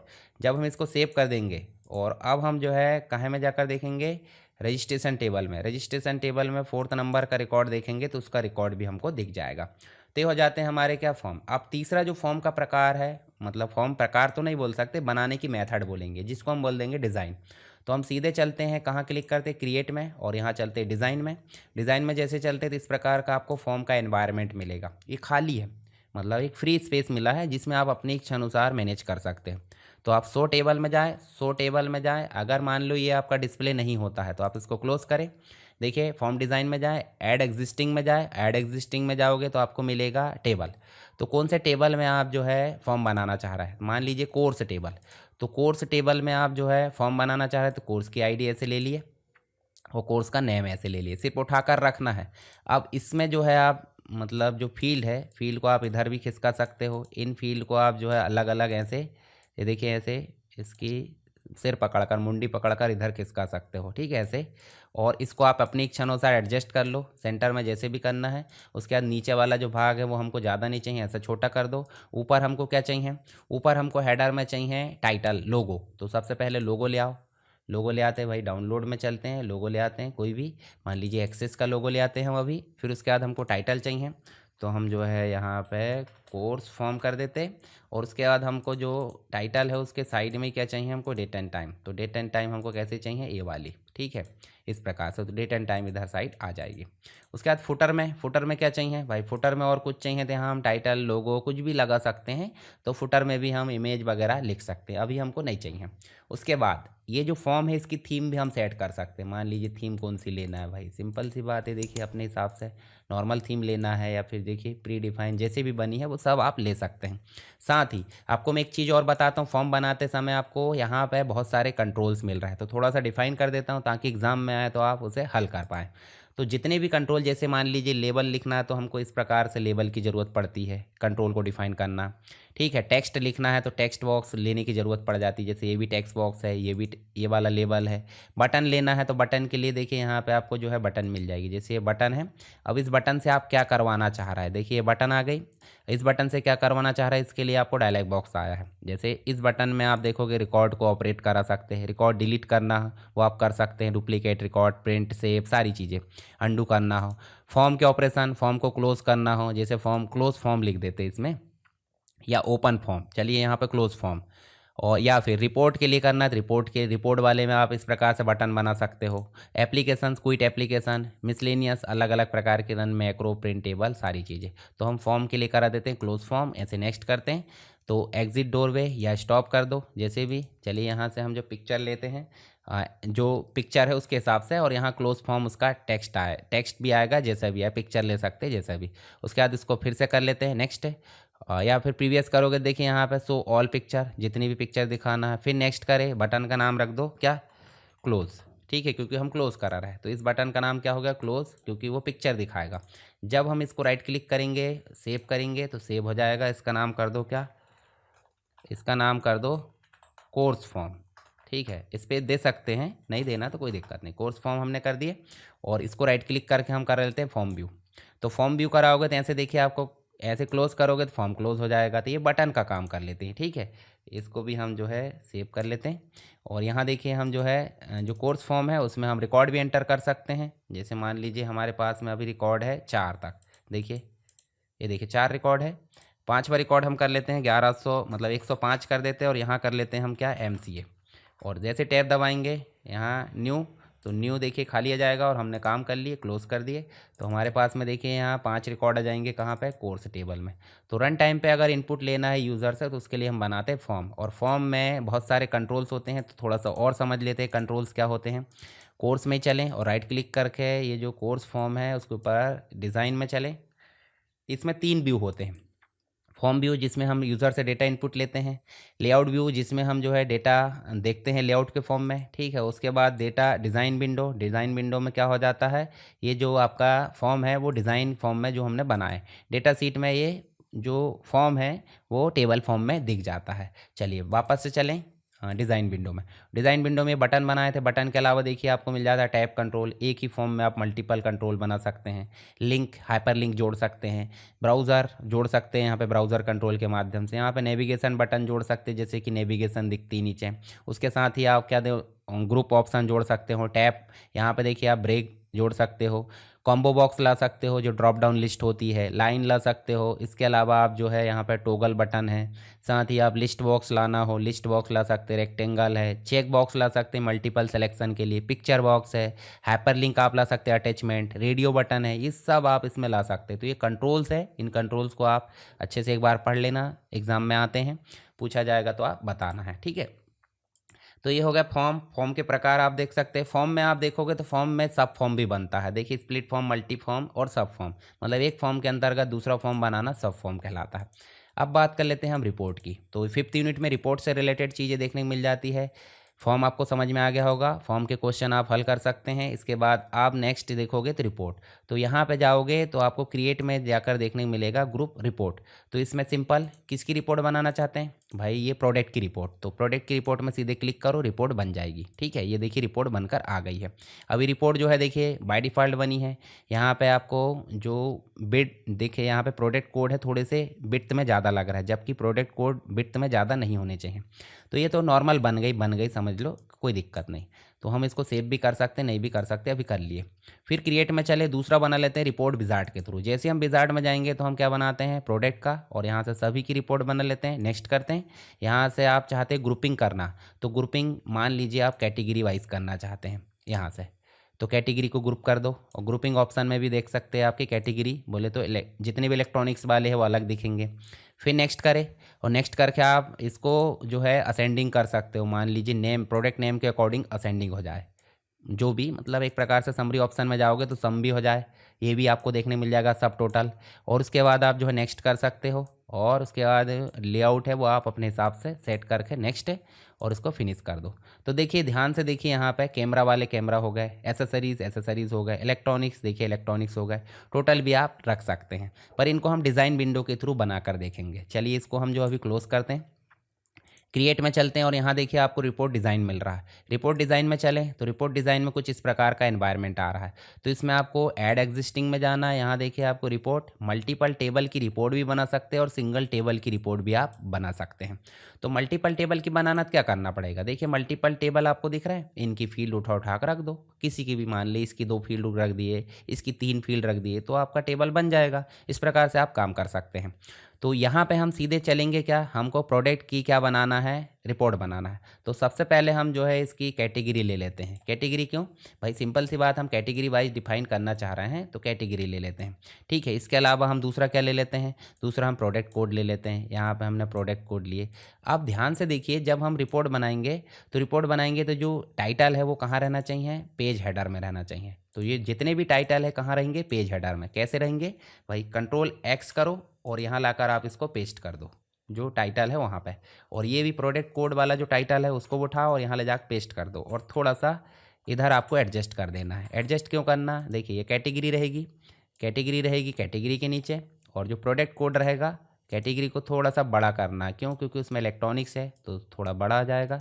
इसको आप जो है माउस की जो आपका कीबोर्ड है उसकी कर्सर बटन के माध्यम से आप इधर उधर खिसका सकते हो, ये देखिए। उसके बाद आपको प्रोडक्ट का नेम लेना है, तो प्रोडक्ट के नेम वाली जो टाइटल है इसको भी आपने उठाए और यहाँ लाकर आपको पेस्ट कर देना। फिर से आप इधर खिसकाओ, ये देखिए यहाँ पे आपने खिसकाया और यहाँ प्रोडक्ट का नेम ले लिए। प्रोडक्ट के नेम भी थोड़े से बड़े रहते हैं तो इसको भी आपने बड़ा कर दिए। उसके बाद प्राइस, और प्राइस का जो टाइटल है ये टाइटल को भी आपने उठाया और यहाँ लाकर आपने पेस्ट कर दिया, और इधर इसको जो एरो बटन है उसके माध्यम से आपने खिसका दिए, ये देखिए। उसके बाद आप इसको जो है यहाँ पे रख दो। चलिए हमारी जो रिपोर्ट है, रिपोर्ट का जो मेन चीज़ है वो हमने ले लिए, ठीक है, इतना। उसके बाद हम चाहते हैं इसमें ग्रुपिंग करना, तो ग्रुपिंग करना देखिए ग्रुप लिखा हुआ यहाँ पे, देखिए ग्रुप लिखा है। पहले तो हम जोड़ लेते हैं इसके टाइटल वगैरह, जैसे लोगो लाना है तो लोगो जोड़ लिए, यहाँ से हमने लोगो लिया है। उसके बाद हम इसमें टाइटल लाना चाहते हैं तो हम ले लेते हैं रिपोर्ट विद ग्रुपिंग, ठीक है, ये जोड़ लिए। उसके बाद हम इसमें क्या लाना चाहते हैं, इसमें डेट एंड टाइम लाना चाहते हैं तो भाई डेट एंड टाइम ले आओ। ये देखिए शॉर्ट डेट ले आते हैं, जो भी लाना है, टाइम भी इनपुट करना है, तो ऐसे हम ला सकते हैं, ठीक है। डेट एंड टाइम इस प्रकार से हम ला सकते हैं इधर साइड। चलिए अभी रहने देते हैं, वो उसको डिस्टर्ब कर रहा है। उसके बाद हम जो है इसमें फुटर में क्या लाना चाहते हैं, फुटर में हम पेज नंबर लाना चाहते हैं, तो ऐसे फुटर में हम पेज नंबर ला सकते हैं बॉटम पे। ये देखिए नंबर ऑफ पेज, पेज या जो भी, ये देखिए हमने लिया है। अब रिपोर्ट का फुटर, पेज का फुटर अलग है, रिपोर्ट का फुटर अलग है। तो यहाँ ग्रुपिंग में चलते हैं और ग्रुपिंग में चल के हम क्या कर लेते हैं, यहाँ ऐड ग्रुप कर लेते हैं और ऐड ग्रुप में हम चलते हैं जो आपका कैटेगरी है, कैटेगरी वाइज कर लेते हैं। और कैटेगरी करने के बाद हम जो है यहाँ देखिए आपको मोर में जाना है, सॉर्टिंग भी कर सकते हैं, मोर में जाना है और यहाँ चलना है विदाउट आ हेडर सेक्शन के अंतर्गत जाकर आपको with a header section, footer section, देखिए यहाँ फुटर में जाना है। और फुटर में आपको क्या करना है, देखिए ये एक हेडर मिल गया, तो जो आपका कैटेगरी है, कैटेगरी को उठा के आपको ये कैटेगरी हेडर में चल देना है। और यहाँ जो फुटर है इसमें आपको जाकर क्या करना है, आपको सम लिखना है, मतलब एक टेक्स्ट बॉक्स लेना है और यहाँ पे आपको ड्रॉ कर देना है। देखिए यहाँ आपको प्राइस के नीचे क्या करना है, यहाँ लेबल नहीं लेना है, यहाँ टेक्स्ट बॉक्स लेना है, ए बी वाला लेना है। ये देखिए आपने लिए और यहाँ जाकर आपको लिखना क्या, यहाँ लिखना है सम, सम लिखना है और आपको ऐसे ब्रैकेट स्टार्ट करना है। डबल कोट के अंदर क्या करना है, डबल कोट के अंदर आपको लिख देना है प्राइस, ये आपको इस प्रकार से प्राइस लिख देना है, ठीक है। और ये देखिए उसके बाद एक्सप्रेशन मिसमैच बता रहा है, चलिए यहाँ पे हम जो है इसको ये हटा देते हैं। देखिए इसमें हमने जो है फंक्शन लगा दिए, एक टेक्स्ट बॉक्स लिए, टेक्स्ट बॉक्स में नाम लिख देते हैं हम क्या, सब टोटल, यहाँ पे सब टोटल लिख देते हैं। और यहाँ फंक्शन क्या लगा हमने, इक्वल सम, और यहाँ ब्रैकेट स्टार्ट करे, ब्रैकेट के अंदर आपका जो स्क्वायर ब्रैकेट है, स्क्वायर ब्रैकेट लिए और स्क्वायर ब्रैकेट के अंदर हमने लिख दिए फील्ड का नाम, फील्ड का नाम क्या है, प्राइस, प्राइस का हमको सब टोटल चाहिए। और इसी सब टोटल के अंतर्गत हमको कंप्लीट क्या चाहिए, इसी सब टोटल के बाद हमको जो है इन दोनों को हमने सेलेक्ट करे, जो रिपोर्ट का फुटर दिख रहा है यहाँ लाकर इसको पेस्ट कर देते हैं। ग्रैंड टोटल चाहिए, ग्रैंड टोटल मतलब समझ रहे हैं ना, मतलब पूरी रिपोर्ट में जितना भी अमाउंट है उसका सबका ग्रैंड टोटल। तो यहाँ पे हम ग्रैंड टोटल ना लिख, सीधे ग्रैंड टोटल लिख दो या फिर टोटल लिख दो, जैसी आपकी इच्छा, ठीक है। और इसको आप बोल्ड करना चाहे तो बोल्ड कर सकते हैं, जैसे यहाँ होम में चले और इसको बोल्ड कर दो, और इनको भी आप जो है थोड़े से बोल्ड कर सकते हैं। चलिए इतना काम हो गया। इतना काम होने के बाद आप क्या कर सकते हैं, इसको राइट क्लिक करो और इसको सेव कर दो। सेव करने के बाद हम कर लेते हैं report with grouping and total सब टोटल, जो भी चीज़ें हमने कर दी है। उसके बाद हम इसको राइट क्लिक करते हैं और रिपोर्ट व्यू में देख लेते हैं। ध्यान से देखिए एसेसरीज पूरी एक साथ आ गई और उनका सब टोटल भी आ गया, देखिए कंप्लीट। यहाँ पे देखिए आपको कैमरा वाली चीज़ आ गई, सब टोटल आ गया। यहाँ इलेक्ट्रॉनिक्स में सब टोटल आ गया, ऐसे नेटवर्किंग में सब टोटल, साउंड में सब टोटल, साउंड में भी जो स्टोरेज है। और यहाँ ग्रैंड टोटल भी आपको देखने को मिल जाएगा, 289 है ना, 2,89,000। तो इस प्रकार हमने रिपोर्ट को ग्रुपिंग के साथ में टोटल सब टोटल सारी चीज़ें देख ली। अब रिपोर्ट के कुछ ऑप्शन देख लेते हैं। जैसे आप चलोगे तो इसी के डिज़ाइन विंडो में चले तो हमने सारी चीज़ें देख ली, कंट्रोल्स वगैरह पहले देख लिए। आप चार्ट देख सकते हैं, जो चार्ट है चार्ट बना सकते हैं। पर ये चीज़ें हमारी काम की नहीं, हमारी चीज़ें काम की क्या है कि जब हम रिपोर्ट को ऐसे डिज़ाइन विंडो या रिपोर्ट व्यू में देखते हैं, तो ये तो हो गया रिपोर्ट व्यू। एक और हो जाता है यहाँ पे लेआउट व्यू, जो फॉर्म का व्यू होता था। ऐसे ही एक और हो जाता है आपका डिज़ाइन व्यू, जो हमने अभी डिज़ाइन किए हैं। एक हो जाता है आपका प्रिंट प्रीव्यू। तो अगर एग्जाम में क्वेश्चन आता है प्रिंट प्रीव्यू क्या होता है, तो प्रिंट फॉर्मेट में जैसे देखना है उसे हम प्रिंट प्रीव्यू बोल देते हैं। और इसी को अगर हम चाहते हैं प्रिंट करना, डायरेक्ट प्रिंट बटन पर क्लिक करें, प्रिंटर का नाम सेलेक्ट करें, कॉपी वगैरह सेलेक्ट करें और ओके कर दिए। पेज सेटअप करना तो पेज सेटअप आप कर सकते हैं, A4 में लेना हो या जैसे भी लेना वो आप सेट कर सकते हैं, मार्जिन वगैरह सेट कर सकते हैं, पोर्ट्रेट, लैंडस्केप, कॉलम में डिवाइड करना है, ये देखिए पेज सेटअप करना हो, सब काम आप यहाँ से कर सकते हैं। दूसरी चीज़ यहाँ पे मतलब आप ये जो रिपोर्ट है उसको 2 पेज में बांटना हो, मोर पेज में, ऐसे आप कर सकते हैं। पर एक क्वेश्चन आता है कि जो रिपोर्ट है उसको एक्सपोर्ट कैसे करते हैं। रिपोर्ट को एक्सपोर्ट करने के लिए सीधे आप जो प्रिंट प्रीव्यू वाली विंडो में जाओ और एक्सेल बटन पर क्लिक करो और यहाँ देखिए आपका जो एक प्रकार से क्या आ गया है, डायलॉग बॉक्स। यहाँ आप XLS देखिए नाम भी आ गया है, कहाँ रिपोर्ट एक्सपोर्ट हो रही है वो भी आ रहा है, और उसके बाद ओके कर दो। तो जो आपकी रिपोर्ट है वो एक्सेल में आपके एक्सपोर्ट हो जाएगी। पर आप इसी को फाइल में करना चाहते, टेक्स्ट में, पीडीएफ में करना चाहते, ईमेल में करना चाहते या अदर फॉर्मेट में, तो आप इनमें से एक्सपोर्ट कर सकते हैं। तो यहाँ से आप क्लोज़ कर दो, क्लोज़ हो जाएगा सीधे। और यहाँ हमने सारे जो कॉन्सेप्ट है एमएस एक्सेस के अंतर्गत वो सारी चीज़ें देख लिए हैं। आप क्वेश्चन देख लीजिए। क्योरी हमने देख लिए, क्योरी के अंतर्गत हमने जो है इसके बाद हमने जो है फॉर्म भी देख लिए, फॉर्म से रिलेटेड चीज़ें, हेडर एंड फुटर देख लिए, उसके बाद फॉर्म है, डिज़ाइन विंडो, उसके बाद रिपोर्ट भी देख लिए। तो ये सारी चीज़ें हमारी हो गई। आप ये सारी चीज़ें पढ़ सकते हैं। ये जो आपका एक्सेस की पीडीएफ है, इसमें आपको सारी चीज़ें मिल जाएगी, A to Z, step by step, dialogue box, diagram, सारी चीज़ें। तो आपको इस हिसाब से अपने एग्ज़ाम में आंसर को लिखना है। आज आपका पेपर बहुत अच्छा जाने वाला है। वीडियो अगर पसंद आए तो वीडियो को लाइक अवश्य करें। और क्योंकि वीडियो देख लेते हैं और थोड़ा सा बटन को क्लिक करने में पता नहीं क्या कठिनाई होती है, तो लाइक ज़रूर करें, मुझे भी पता चलते रहे, आगे मोटिवेशन मिलता रहे आपके लिए वीडियो बनाने का। और नहीं तो फिर फील नहीं आता कुछ। तो चलिए वीडियो को शेयर कर दीजिए अपने दोस्तों के साथ। मिलते हैं नेक्स्ट क्लास में, तब तक के लिए जय हिंद।